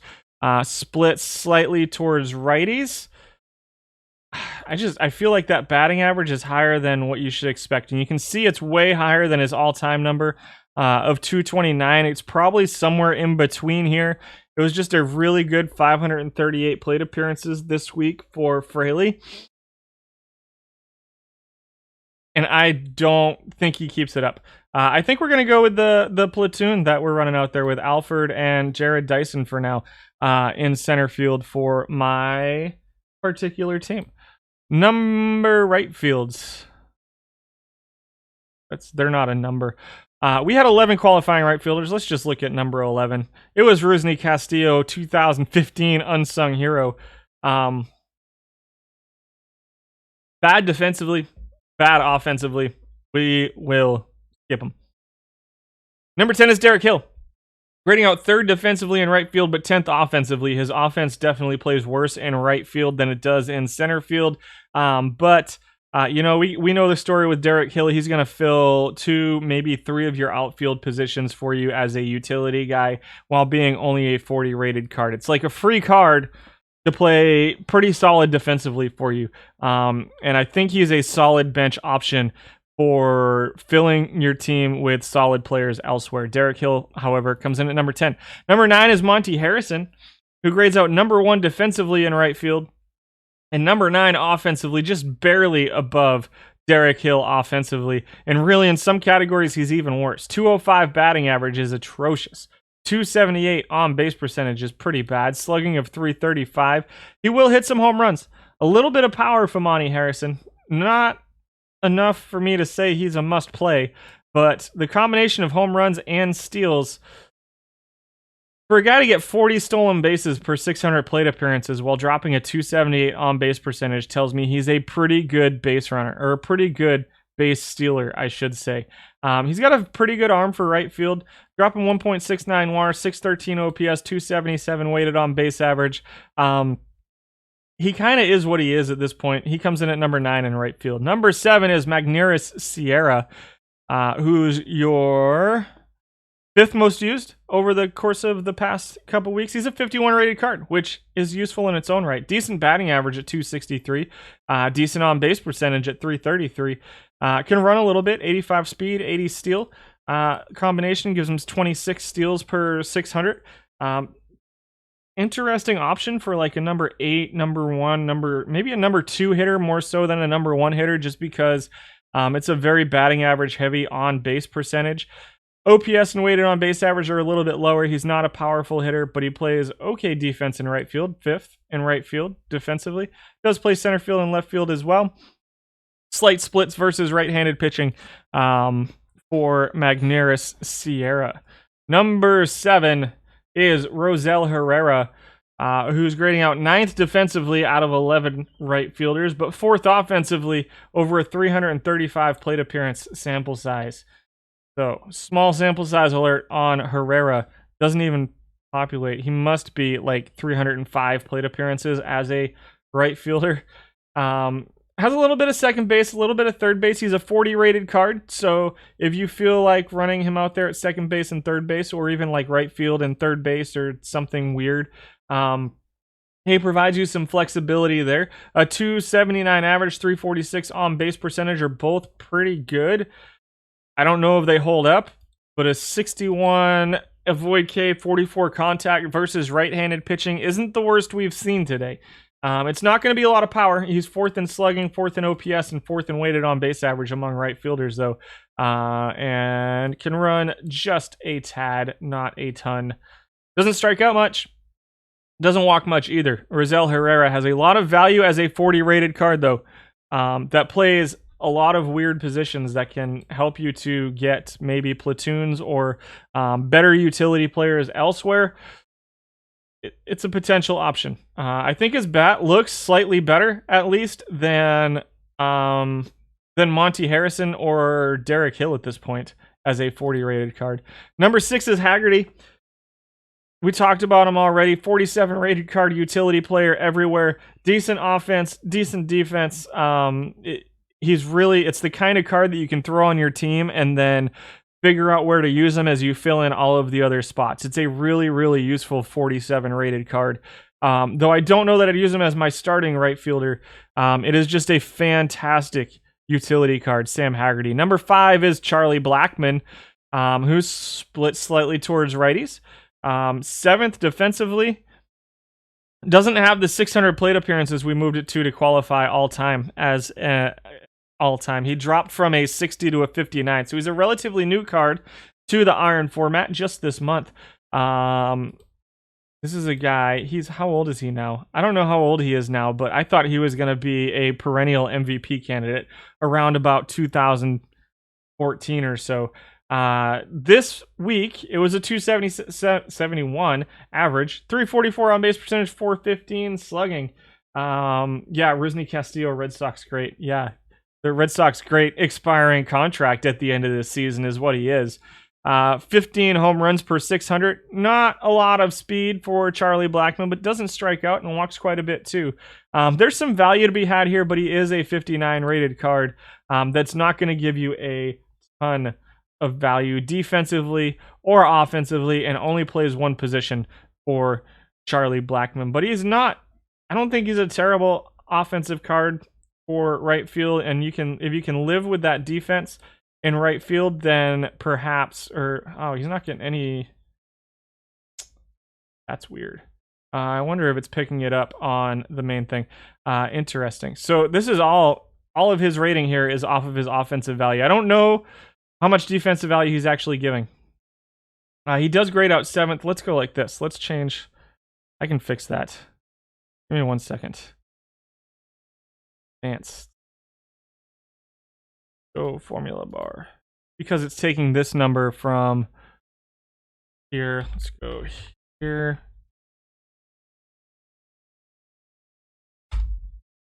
There. It's all calculated in, so it wasn't something that was messing with anything. Thankfully, we've had enough of that today. Close that. There we go. And so Blackmon's a guy who can give you some offense out of right field. Not a ton, but is it enough? Perhaps. Mid-teens home runs, decent batting average, decent on-base percentage. Anybody have any luck with Charlie Blackmon over the course of the past week or so? Past couple weeks? Sam Hilliard comes in at number 4, grading out 4th defensively in right field. And number 1 in power, 6th offensively among right fielders. The very low batting average, pretty low on base percentage, solid slugging percentage, decent OPS of 722, and a 319 weighted on base average. If you're putting Sam Hilliard into your lineup, you want him to do one thing and one thing only. Well, maybe 2 things. He can steal a little bit, but not going to have the highest stolen base percentage. He's going to hit bombs. 25 home runs per 600 plate appearances. If you just want home runs out of your right-handed or out of your right fielder, Hilliard could be that guy. He's at number 4. Number 3 does have splits towards right-handed pitching. So and can be your utility guy if you have a versus lefty guy that you like. Against in right field. Number 3 is Miles Straw, grading out 2nd defensively, but 7th offensively. Straw is a pretty good defensive right fielder, but not going to give you a ton of value offensively. Outside of his base running, he's 2nd in stolen bases per 600, 3rd in stolen base percentage, with a 344 on base percentage, which is pretty okay. Considering that he's a speed guy. 256 batting average, maybe a useful number 9 hitter, maybe a useful leadoff hitter who plays pretty good defense in right field for Miles Straw. Also, 51 rated card. Save a little bit of value there over some of the 59 rated right fielders as well. He is your 2nd most used right fielder over the course of the past week. Number 2 is Josh Naylor, who's number 1 offensively, but number 11 defensively in right field. 293 batting average. 360. None of this makes any sense. Why are you... I don't know why these are NAs. Possibly because he doesn't get played as a right fielder enough? Maybe. I think his all-time stuff is probably still listed as a first baseman is the issue here. Because he got 560, 320. Yeah, that's probably what's going on there, is he doesn't have enough plate appearances while listed as a right fielder. But a 293 average, 367 on base percentage, 464 slugging, OPS at 831, 365 weighted on base average. All of those are first or second among players who play right field. Obviously, defensively, he's a step below them. But if you don't want him at first base where he is bad, perhaps you want him in right field where he is still bad, but not as bad. Burning your roster from what you've seen so far. Does that mean that you don't like your roster, or you you're playing some of these guys? Some of them you're not. Yeah, it's there's a lot of the live cards getting played right now. I wish that I had some more data on the historical cards. They're just not getting played right now. Josh Naylor at number 2 and Chas McCormick at number 1. We're gonna put him in. He's gonna be our right fielder. It's a really solid card. Plays some defense, good combination of defense and offense. You know, I changed my mind. I'm gonna try to get some offense out of Naylor, and then he's gonna be a bench versus. I don't know if I'm gonna be able to fit both of these guys, but McCormick's gonna play versus lefties and be a bench 3. That might put us over our limit. I don't know. But those are your offensive players. Those are your offensive guys. There's just it's a lot of live guys getting used. And like I said, I wish I had more data on the historical cards. Nobody's using them. Can I show you the second base player? I threw Machine in there at second base is who I threw in there. But may or may not stick. We'll see. I may have to make some compromises in a couple places. Are we ready for starting pitchers? Or are there any other batters? Before we head on to pitchers, are there any other batters that you want me to look up that we didn't necessarily see today?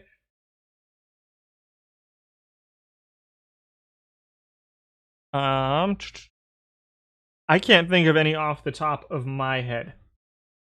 So you guys let me know. I'll give you about 10-15 seconds to start typing names into chat. I'm gonna check big Discord. Crespo. Let's check Crespo.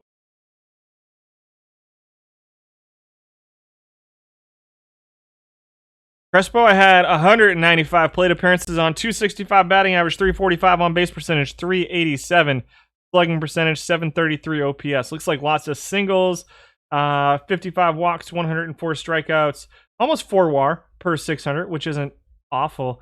WAR numbers seem high right now for some reason. 90 runs created for Crespo. McBroom. We did not see McBroom today, did we? McBroom didn't show up at all. Take a look at him. Let's see if we can find him.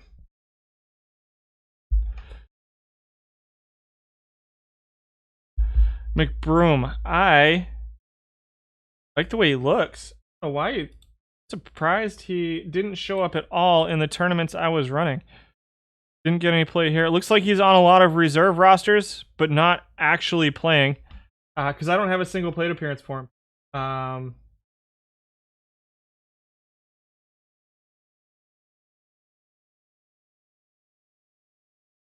Jose Devers, I had 71 plate appearances, dropping a 338 batting average over 71 plate appearances, 394 on base percentage, 508 slugging, 902 OPS, 396 weighted on base average for him.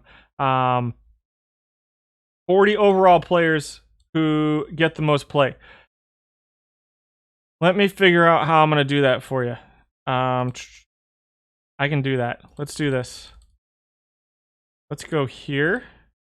And I'm going to go here.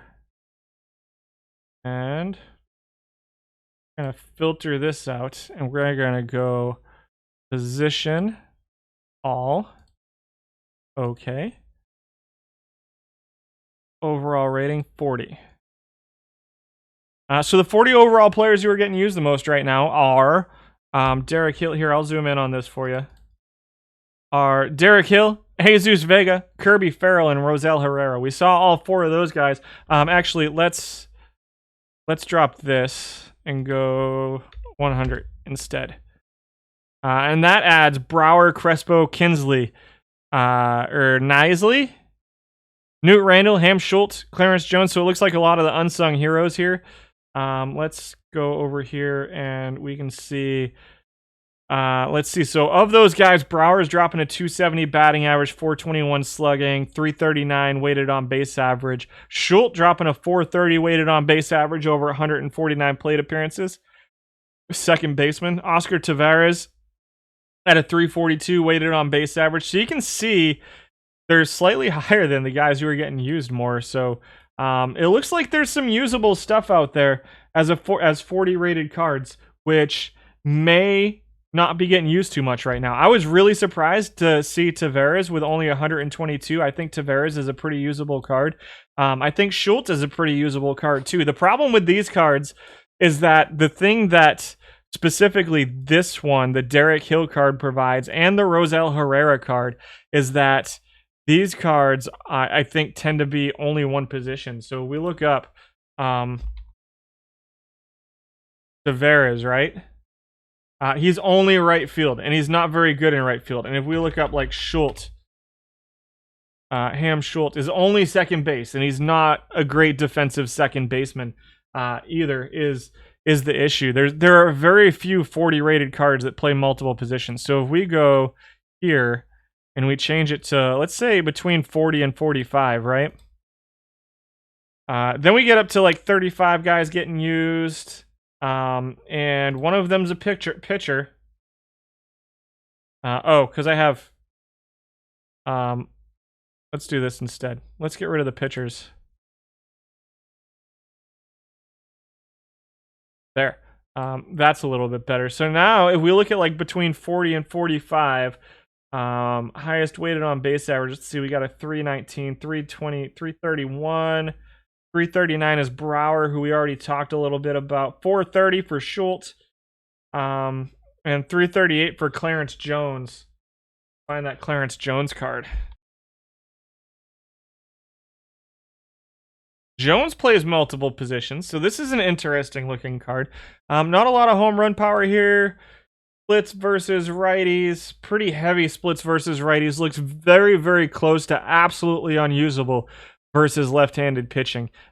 This is a guy who would have to be platooned at first base or right field. I just those ratings versus left-handed pitching are terrifying to me. But these are your 45 rated cards who have seen more than 100 plate appearances over the last 4 tournaments. I can even make it lower. Let's go to 50, perhaps. And with 50, we add in Callaway, Carlisle, Brett Carroll, Rod Brewer, Jim Beauchamp, Lynn Jones, Kent Hunt, Marv Stale, Bobby Clark, Abraham Nunez, Mel Clark. Who? Let's see. Any high wobas out of these guys? A 336 out of Beauchamp, 266 batting average. Any crazy home run numbers? 27 home runs for Brett Carroll per 600.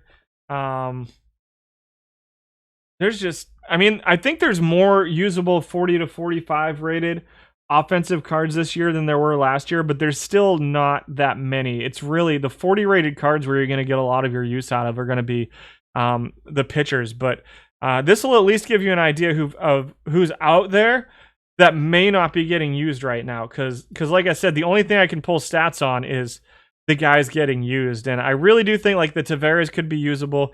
Again, if you can live with Schultz, and the fact that there's no designated hitter in this format is makes it a little bit more difficult too, because like a Schultz could be used as a designated hitter, but looks pretty bad as a second baseman. Like really bad as a second baseman. So those are your 40 rated players getting used. Is there anybody else? Let's see. I think we talked about Crespo, McBroom, and Devers, and so I think we hit everybody. Let's get on to the pitchers. Pitchers, I set it to 100 innings pitched, so we may see some interesting numbers here. We had 29 qualifiers for starting pitchers. And some of them, like Joel Payamps, are lower rated. Payamps is a 45 rated card, putting up pretty good numbers at 15th and FIP.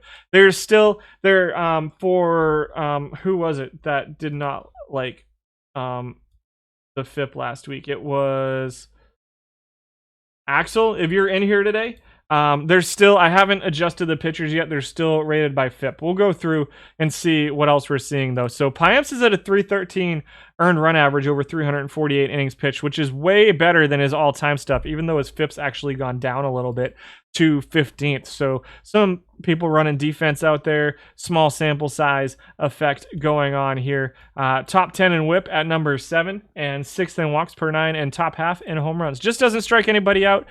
Pretty heavy splits versus right-handed batting, and with most of the players being right-handed batting right now, 60%.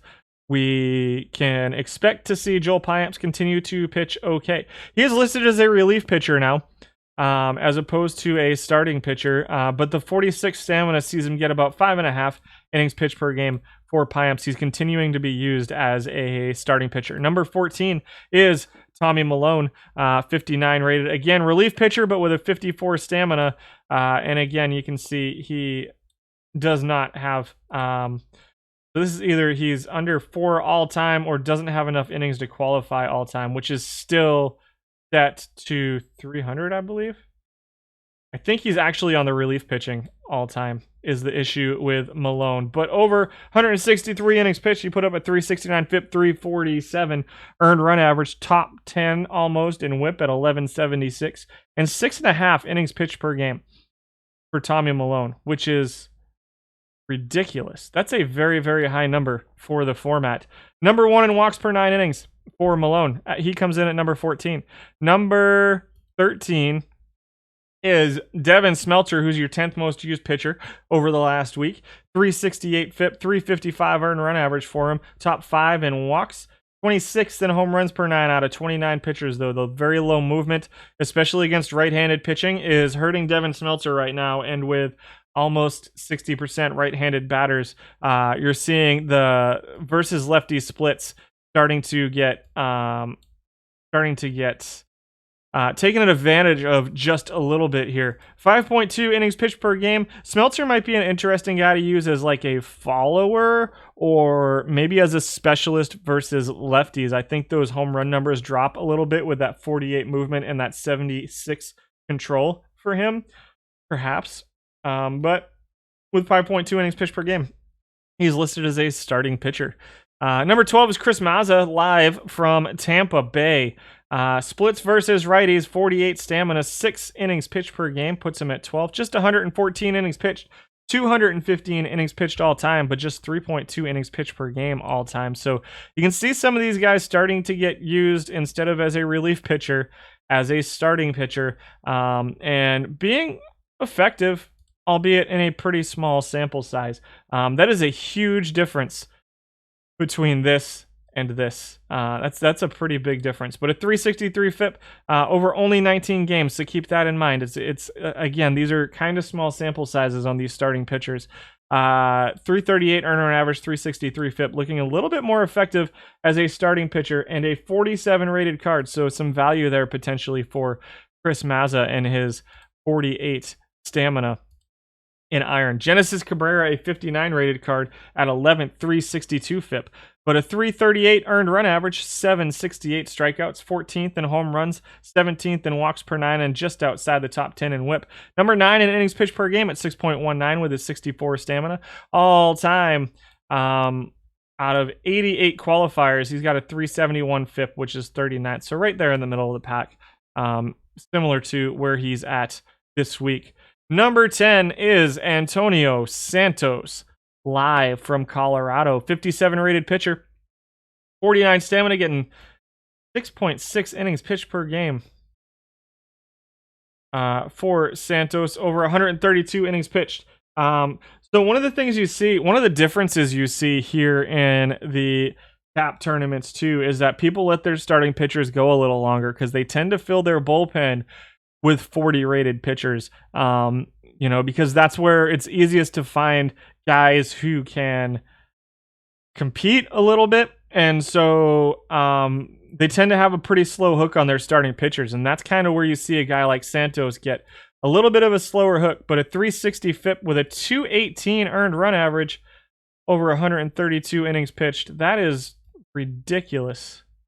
Those are silly numbers there. 354 FIP, 296 earned run average all time for Santos. Top 10 in walks. The home runs are a little bit of an issue for him. Not a huge one this week. And split slightly towards righties. Number 9 is Anthony K. 71 stuff, 53 movement, 44 control versus righties. Slight, ever so slight, 2 points to split versus righties. 124 innings pitched this week. He dropped from a 63 to a 58, which is why you're seeing this over here is he doesn't have the innings pitched. I left it at 200 innings to qualify all time. But 6.2 innings of work for Anthony K. 1.315 whip. 9th in FIP at 3.59. 14th in earned run average at 3.34. 8.27 strikeouts. Good stuff from Anthony K. Home runs are not too much of an issue at 0.58. He's top 10 there. And 29th in walks per 9. Anthony K. drops from bronze to iron and comes in at number 9. Number 8. Unsung Heroes, Brian Clark. Here's a value card for you, rated at a 52. 355 FIP and a 236 ERA over 122 innings pitched. All time, you're seeing a 378 FIP and a 359 earned run average and 422 innings pitched for Brian Clark. Not going to strike too many guys out. Does split versus lefties, unfortunately. I think that he may be better used. He's another one of those guys that I think you might be able to even get a little bit better performance out of as a follower.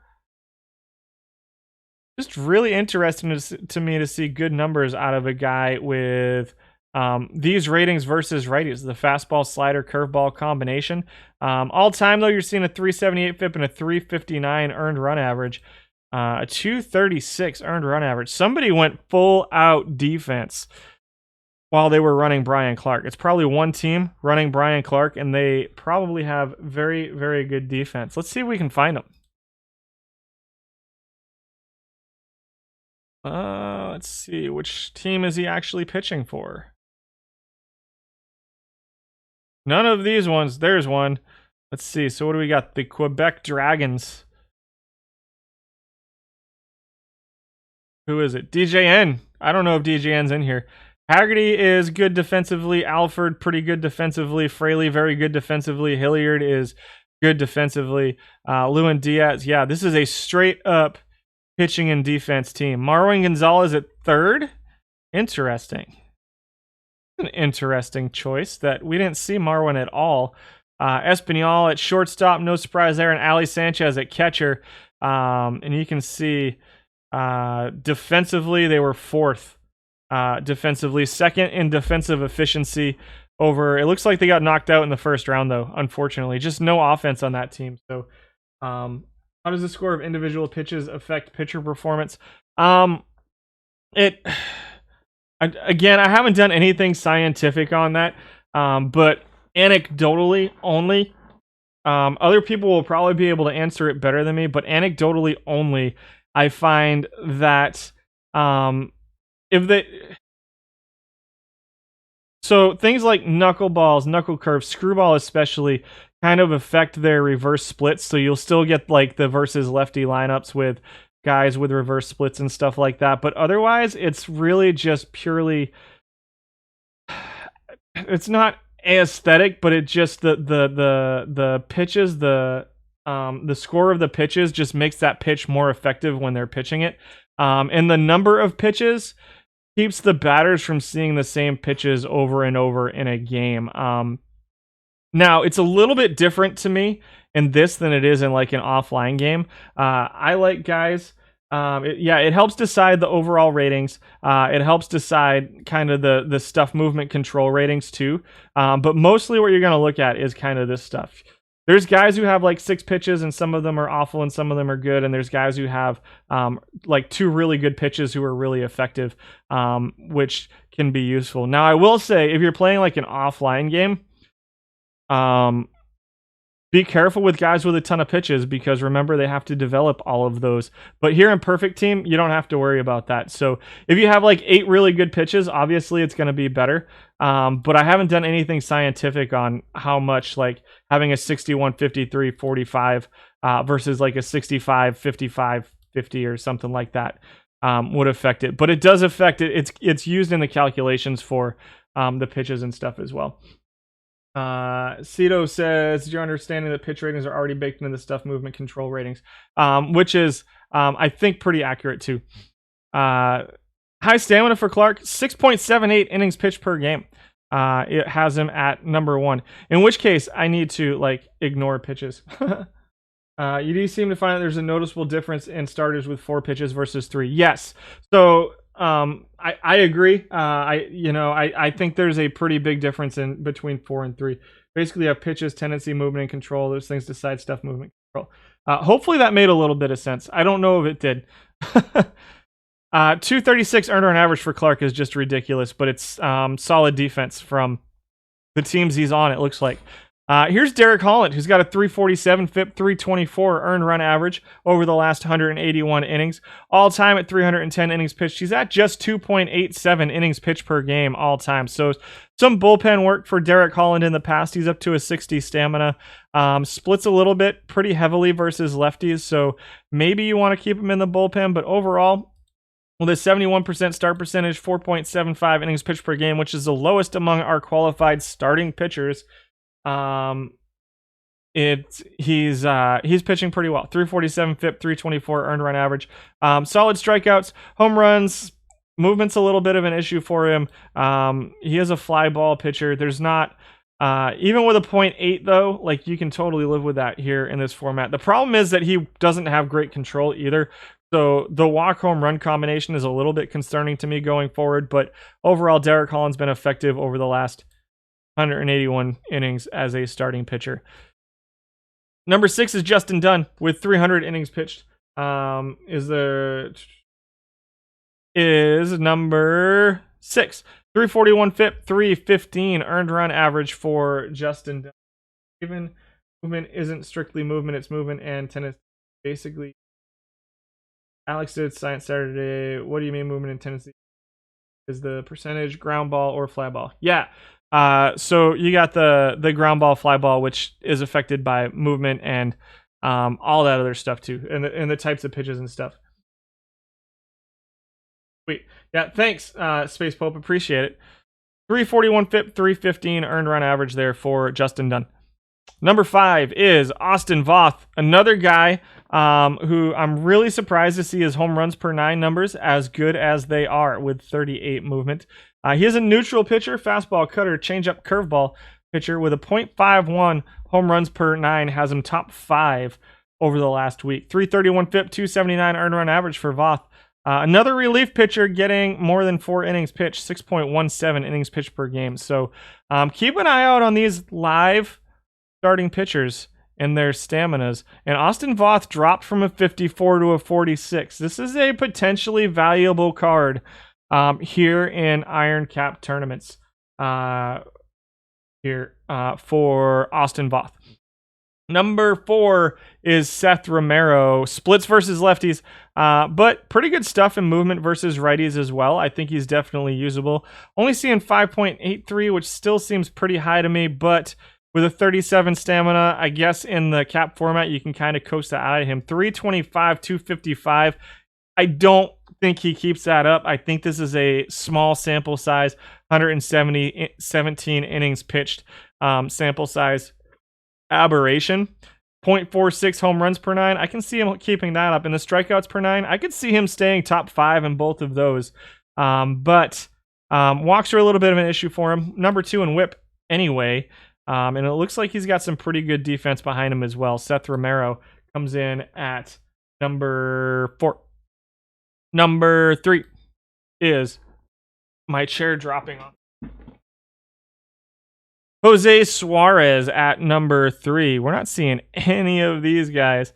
There is definitely weird stuff going on with the pitchers this week. 323 FIP, 216 earned run average for Suarez, 1009 WHIP. I like this card. It's a little bit expensive. It's a 57 in the format. Not much in the way of a split here. Good fastball, changeup, curveball, slider, giving him a 65, 44, 51 versus righties and a 68, 47, 53 versus lefties. Almost top 10 in all three categories. 10th in strikeouts, 8th in home run suppression, and 12th in walks among our 29 qualifying starting pitchers. All time, you're seeing him with just over 6 in the format. I really think this is a usable card in the format if you can fit him into your rotation. He is a little bit expensive, but does catcher ability affect each of the pitcher's stats or just control? I'm going to let somebody smarter than me answer that question. Number 2 is Brandon Bailey. What? Number 2 in FIP. Number 8 in earned run average this week for Brandon Bailey. A 3.19 FIP. That is well down from his all-time numbers. 49 stamina, 5.99 innings pitched per game, 8.76 strikeouts, top 10 almost in home run suppression, 3.04 walks, but solid FIP, solid earned run average. Better than I might have expected. 75. He's got really good stuff. The movement is borderline, and the control is concerning. The control is pretty concerning at this level for me, but getting the job done this week in a 282 inning pitch sample size, and in 2,200 innings, he's at a 347, 345. So definitely looks usable for the format. He's the third most used all time. Number 1, no idea, is Vic Keane. 57 rated, unsung hero, Vic Keane, in 147 innings pitched, dropped a 298 FIP. I don't think he maintains that. 258 earned run average over 22 games for Vic Keane, almost 7 innings pitched per game. Has him second, top 5 in walks, almost top 5 in strikeouts, middle of the pack in home runs. All time, you're seeing a 386, 374. That's a huge difference between what he did this week and what he's done all time. Let's go back and see some of the other guys. 6.3 innings pitched for him. Everything else kind of, top third, except home run suppression is a serious issue. 1.01 home runs per 9. So for whatever reason, his home runs came way down this week. Maybe because Kyle Lewis is gone. How much effect do you think Kyle Lewis moving to silver has had on these guys? That's crazy. That's a huge gap. 16th is Dobnak, who doesn't get used very much. Movement control guy. 17th is Marty Clary, who's your third most used this week. Not quite enough to reach the top 10 in all-time use. He's a 48 rated card. Dobnak's a 56. Let's see. Number 18. Catcher rating, affects the strikeout and walk ratio the most, more than anything else. 18 is Nabil Krismat. 5.92 innings pitched per game, 370 FIP, 376 earned run average. He looks like he's probably either new or dropped from bronze to iron. Again, he's one of those guys that I don't really have a previous rating on. He's a 53 rated card, though. Save yourself some points there, and he looks like a pretty solid card. Number 19 is Skip Pitlock in 106 innings pitched over this week. I have not seen any good hitting pitchers here in iron, at least not that I know of off the top of my head. Number 18 is Eric Swanson, who's moved from starter to reliever, but still just a 51 rating. He's a solid, still pretty solid for the format. Let's go through a couple more. 21 is Reed Cornelius. 22 is Stever, who dropped a 381 FIP. All time is a 362 here in iron cap. So pitches a little bit better in open iron than he seems to here in iron cap. And it might be because you're trying to get a little bit more out of him in that 6. He's more in like the 5 innings pitched per game in open iron. Stever, 23 is Andrew Werner. 24 is Conger. 25 is Sean Poppin. Dick Conger, a 55 rated card. 52 rated Sean Poppin drops from a 54 to a 52. And 26 is 53 rated Burke Badenhop. 27 is Elledge. 28 is Sean Anderson. And 29 is Fernando Arroyo. Eek. 450 FIP for Fernando Arroyo over the course of the last week. Those are your starting pitchers.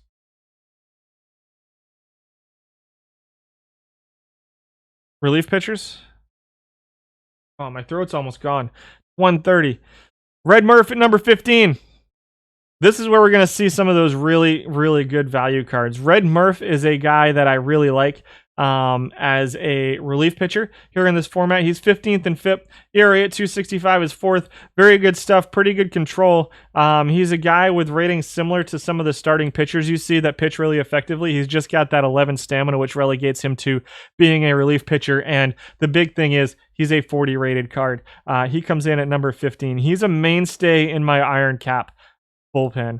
Not that that should mean anything because my Iron Cap team isn't very good.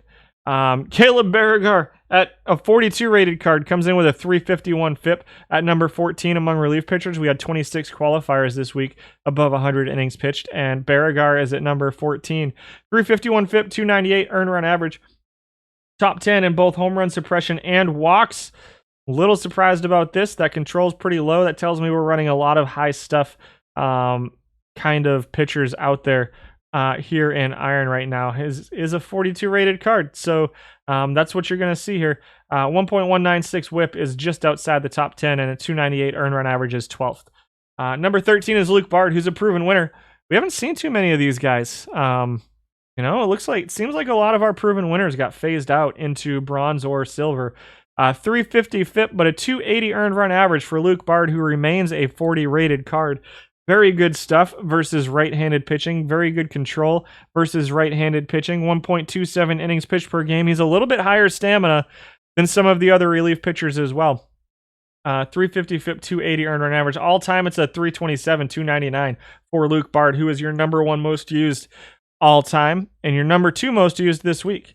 Number 12 is Lloyd Merritt. Good stuff. Good movement. Good control. 347 FIP, 340 earned run average. Has him at 12th. 325, 333 all time. His peripheral strikeouts, he's top 5. Walks, he is top 10, 2.41. And 23rd in home runs per 9. So home runs are an issue right now for Lloyd Merritt, but I think that number probably comes down. You can see all time it's a 0.55 for Merritt here in Iron, 40 rated card. Proven winner, Lloyd Merritt. Number 11 is Tommy Doyle. Here's a 59 rated reliever getting a little bit of play here. 1.19 innings pitched per game, dropping a 347 FIP and a 321 earned run average on us. Almost top 5. 6th in both strikeouts and home run suppression. 19th in walks per 9 innings, so controls a little bit of an issue for Doyle in just 118 innings. And his numbers are right in line with his all-time numbers. 352 FIP, 287 earned run average all-time for Tommy Doyle. Even though the peripherals leave a little bit to be desired all-time, he's still getting pretty good results with that 287 earned run average. You're probably going to want... He's decent, I think, but he's very expensive for the format. At a 59 rated relief pitchers don't get used too often in this format, but Doyle is one of them. 46 rated Tom DeTore at number 10, 342 FIP, 299 earned run average. All time, it's a 337 with 370 earned run average all time for Tom DeTore. Let's see. 10th in FIP, 8th in strikeouts, 8th in walks, 6th in whip for DeTore over the course of the past week. And those numbers slightly better than his numbers all time, except for home runs. He let up some home runs this week. He's at number 10. Number 9 is Wade LeBlanc. He's a 47 rated card, 326 FIP, 272 earned run average, over 116 innings. He has not allowed an inherited runner to score. That is nuts. I'm going to guess that he's being used a lot potentially as a follower, or only 116 innings. This is a live card that just recently showed up. Maybe as an opener, 3.14 innings pitched per game. I'm curious. He's got a 32% start percentage. That is nuts. 100% inherited runner prevention over 116 innings. Crazy. Third in walks per 9, seventh in home runs. Good walk suppression, good home run suppression. Again, not going to strike too many guys out, but a 326 FIP and a 272 earned run average for LeBlanc. He's at number 9. Number 8 is Claude Elliott, who has a 100% inherited runner percentage all time over 7. Something's wrong with the inherited runner percentage. Something's not right there. 69 stuff, 34 movement, 47 control for Elliott. 324 FIP, 286 earned run average. 1.165 whip. All top 10.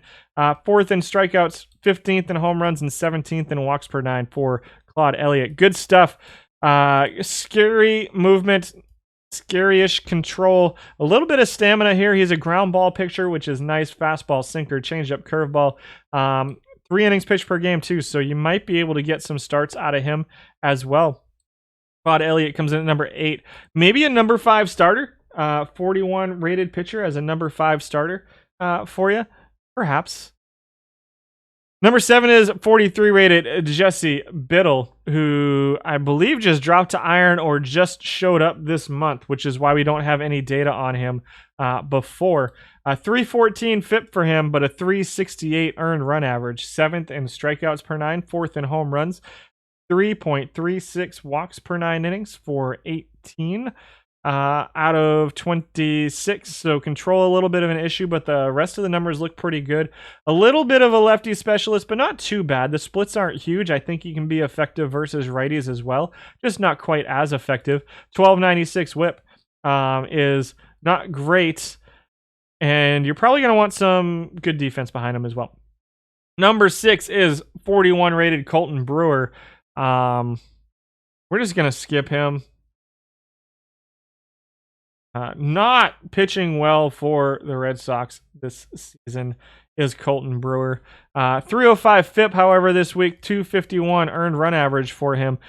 65 stuff, 49 movement, 45 control, 69, 51, 45 versus lefties. Cutter, changeup, curveball. 66 hold runners. 18th in strikeouts. 0.35 home runs and 13th in walks per 9 for Colton Brewer. He comes in at number 6 in FIP. 251 earned run average is pretty darn solid, though, for Brewer. But it's well improved from his all-time numbers as well, so keep that in mind. Number 5 is Alex Young, your most used pitcher this time. Dropped from a 54 to a 42. Why did that happen, you ask? Alex Young was a starting pitcher, and then got swapped to a relief pitcher where numbers changed things, and or it might have actually been the opposite of that. He might have gotten switched to a starting pitcher, dropped to a 42. Now he's getting 3.73 innings pitched per game at a 304 FIP and a 268 earned run average. Solid numbers out of Alex Young for a 42 rated card. Just really, really, really usable in the format. He's at number 5. Number 4 is 42 rated Paul Campbell. Low stuff, decent movement, good control. Use him in iron proper as a starter. I can absolutely see that. He's a good looking card. Paul Campbell in 114 innings pitched dropped to 166 earned run average on us this week. What? That's crazy. 301 FIP though. 2nd in whip. 4th in walks, 2nd in home runs. Doesn't strike too many guys out. You are going to want good defense behind him. Either a new card or dropped from bronze or something. But that is a silly number. I do not believe he maintains a 166 earned run average. And I'm not really sure what's causing that. Might be being used as a specialist where he can pitch well. But, I mean, the splits aren't that big. That's just crazy. That is a crazy earned run average for Paul Campbell over 114 innings. Number 3.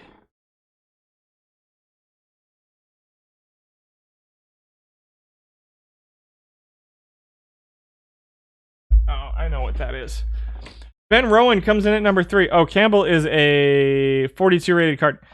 Ben Rowan comes in at number 3. 8th most used this week. 301 FIP, 284 earned run average for Ben Rowan this week. Another guy who is relatively new to the format, I think.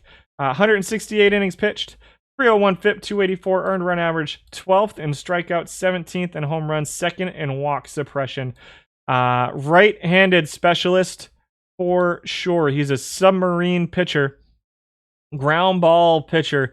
The stuff versus lefties is very low. The movement versus lefties is low enough to be scary to me. But if you can use him as a right-handed specialist, that's pretty solid right there. 76 stuff, 39 movement, 96 control for Ben Rowan versus right-handed pitching. Number 2 is Stephen Tarpley, who is a left-handed specialist. 103 stuff, 85 movement, 45 control versus lefties, 77-63 versus righties, 41 control versus righties. He's a little bit more expensive. But will be effective versus both lefties and righties. I think he's good enough to be effective versus righties, so I would probably try to use him as a specialist. A 275 FIP for Tarpley, a 270 earned run average this week. Again, both of those numbers are down a little bit from his, or improved a little bit from his all-time numbers. And again, a pretty small sample size for Tarpley right now. Didn't let up a home run. Did not let up a home run the entire week. Wow. 413 walks, 8.34 strikeouts is in the top 10. The control is a concern, but if you can get him as a left-handed specialist, he's going to be really good. And that's wow. That's 113 innings without allowing a home run, guys. That's pretty darn stellar for Stephen Tarpley in a 56 rated card. And your number 1 relief pitcher for this week is Nate Jones, who dropped a 255 FIP and a 1.8 earned run average over 130 innings. I do not know how Nate Jones has only allowed 0.42 home runs per 9 innings with 48 movement and 35 against lefties. He is a right-handed specialist. If you can keep him versus righties, he will be effective. 10 strikeouts per 9 innings is number 1. Almost top 10 in walks as well at just 2.77. And the only player we've seen below a whip of 1, he comes in at number 1. It's a 40 rated card. Again, how many specialists can you fit in your bullpen? 2, 3, maybe. I don't know. But Jones and Tarpley are good-looking specialists right now. Let's look at the other 15. It was Dwayne Below at 16 with a 379 FIP. We got Garrett Clevenger here as well. 382, 277 earned run average. Dennis Santana at 18. Brian Wolf at 19. He's your 6th most used. 184 innings at 388 FIP, 352 earned run average. Number 1 in control at 1.32. 20 is Ed Berry, proven winner, unsung hero Ed Berry at 21% of his points, but a 394 FIP, 334 earned run average. Tyler Bachelor at 21. Jerry Arrigo, the 3rd most used pitcher, at 22. Decent versus lefties, pretty good versus righties too. Struggled this week to a 403 FIP. Both his FIP and earned run average were about a half a run higher than his all-time numbers this week. Hansel Izquierdo is a guy I really like. Very good home run suppression. But this week it was a struggle for him. 412 FIP, 504 earned run average for Izquierdo this week. Is dead last in earned run average this week. Carson Fulmer at 24, 418 FIP, 310 earned run average. Outside of the top 20 in home runs and walks, just inside the top 20 in strikeouts. And 25 is Albert Abreu, and 26 is LJ Newsome, who's let up more home runs than any other pitcher in the format, who has a FIP of 474 and an earned run average of 437 for LJ Newsome. Those are your relief pitchers. Let's go open our 5 packs. Feel something big coming on. Are there any pitchers, relief pitchers, or whatnot that you guys want me to take a look at?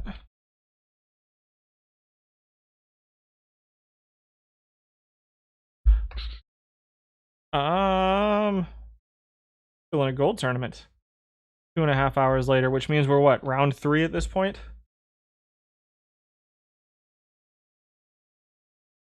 Donard and Maples. Let's see what we got. So pitching's a little bit weird.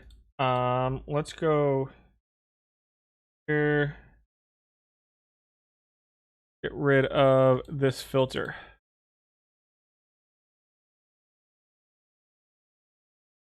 I don't have anything on Maples as a relief pitcher. And Johnard? Nothing on Johnard either. Try that again. Let's get rid of this.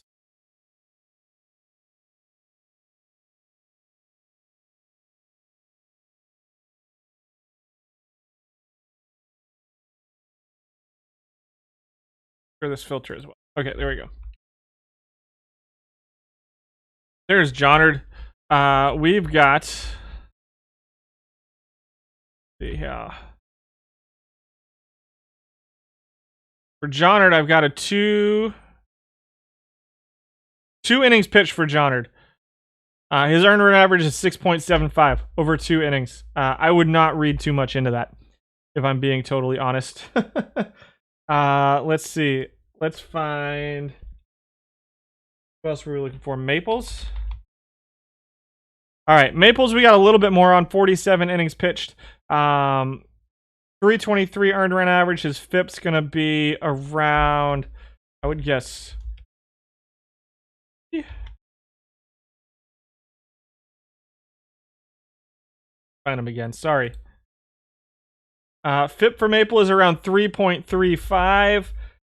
Whip 1225. Strikeouts would be around second. It looks like 9.89. Walks are a bit of an issue at 6. I think that's the worst on the list as far as I can see. Home runs is good, 0.19. Inherited runner percentage of 100%, which is pretty solid. Just over 1 innings pitched per game. 43 games for Maples. Dick Star. 71 innings, 151 earned run average, 270 FIP for Dick Star. 907 whip. He's looking pretty good. Strikeouts per 9 at 8.41, 2.89 walks, 0.25 home runs, and a 92% inherited runner percentage. Bronze is without a doubt the most interesting slot. Yeah, I agree. I like Bronze. DeGeis. I don't have anything on DeGeis. Let's see if he... Yeah, because this is all the pitchers at this point. I got rid of all of my filters. That's it. Brothers. We look for... Let's see. Control F. Rex Brothers, I've got 15 innings pitched. Solid 0.59 ERA and a FIP of 0.77. I wouldn't read too much into any of those numbers because it's only 15 innings, but it's a pretty good looking 15 innings for Rex Brothers. A 0.587 FIP, 14 strikeouts per 9, 1.76 walks, and not a single home run allowed for him so far for Rex Brothers. I want to check that card out. Oh, look at us. Crushing it. Oh, shouldn't have said anything. See if there's any up here. He's a 56 rated card. Holy stuff. Wow. Set him to not pitch around. Nobody's going to hit off of him in iron. That's a good looking card if you can fit it on your team in the format, I think. This is the gold tournament I'm in right now. Not been very successful the last couple days, sadly. Yeah, Maples is one of the lowest controls I've ever seen. 5 packs. Hey guys, this is gonna be quick. We just got a couple packs. Thanks for hanging out with me today. I enjoyed it as always. Sorry for the double diamond pack that we just pulled. Buxton just got hurt again, guys. Can you believe that? Didn't he get hurt right before he was supposed to go up last month too? 98 rated card, just fractured his wrist, is out for a little bit. I don't know what that means for him, whether he's going to go up to perfect or not. And there's Chapman. I can't say the things that I'd like to say about that card, but you know what? I can't complain about a double diamond pack. And what? And a Corbin Burns. Can Corbin Burns go perfect next week, do you guys think? I don't know. We're going to hold on to that card and try to find out. 104 stuff, 66 movement, 64 control. He's got like 3. Yeah. It's sad. 3 diamonds and 2 packs. And Martin Perez ruins everything.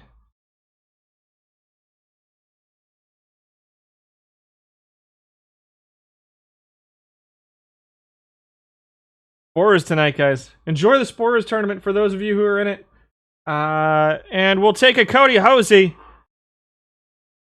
to close it out. Solid Future Legend card. He'll get put up on the auction house. Other than that, those are some pretty stellar packs. Silver Sox used to be worth something. They did. Not so much anymore.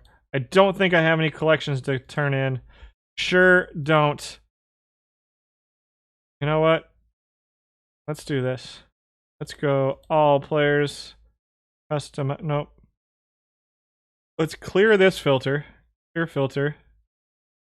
Okay. Let's go live cards. Let's go only duplicates. Live, all players, only duplicates. Oh, and let's get rid of hide ineligible cards. We're going to go tag all. We'll take these ones off. Actually, okay, so Burns we're going to sell. I don't think he's going to go perfect. I don't think Chapman's going to go perfect. I'm going to hold on to Buxton. I don't know if his injury is... Yeah, Sporers is full. I don't know if Buxton's going to go perfect. I don't know if his injury is going to keep him from that. It might. It probably will. But we're going to sell Chapman and Burns right now. We're going to go ahead and... let's see. It's 9,500. We're going to buy 10 packs with the live cards we just sold. So we'll open 10 more packs, and then we're going to call it a day. There's 5. The rest of it is being used to build my Masters Series team. And guys, I apologize. I feel like it's my fault that it ended up being the tournament format that it is. It's going to be interesting for those of you who are in the Masters Series at Silver One-Hit Wonders. It's... Man, I'll tell you what. I think sliders are going to be really important. I really do. It should be an interesting tournament. There's a live Nick Madrigal. I gotta get Tristan Cassis back into my Sporers. Yeah, there's it's a little rough. There's not a ton going on there. There's Andrew Vaughn, who is in 2025 starting to light up the OHBL. The Cubs are in first place in the OHBL, guys, after 2.5 weeks. We're tied for first place in the National League Central. But we had 4 injuries in our last 2 games, and 3 of them are pretty significant. We were down to 2 outfielders for our Sunday game this week. It was not good. And we just had a doubleheader going into a series against St. Louis. It's going to be rough. And Baez got himself suspended because somebody threw at him. We're going to be live tomorrow for the OHBL. We're going to watch the first place 2025 Chicago Cubs. These packs have not been good. Hey, there's a Ben Rowan. That control, man. From a 40 rated card and iron. Pitch around. There we go. That's it. Those packs were not good. Guys, thanks for hanging out with me today. We will... We'll see you guys. Hopefully, come out tomorrow to my channel. We're going to do OHBL stuff and look at Sporers. We're going to look at tonight's Sporers tournament, too. It'll probably be a shortish stream tomorrow. It's just going to be Sporers, and I don't have anything else planned. But we'll probably watch the Cubs get swept by the Cardinals and then promptly go on like a 12-game losing streak because that's what we do literally every time we play the Cardinals. We were 2-17 against the Cardinals last season, guys. With 2-17, like that's if we play 500 against them, we're in the hunt for the wild card last year. If we do something not awful against them, like 6-13, then I have the best record the Cubs have since the start of the OHBL. For those of you who don't know what the OHBL is, it's my online league. It's 30 It was a 2020 MLB quick start that we are now in 2025 on. We just started the 2025 season.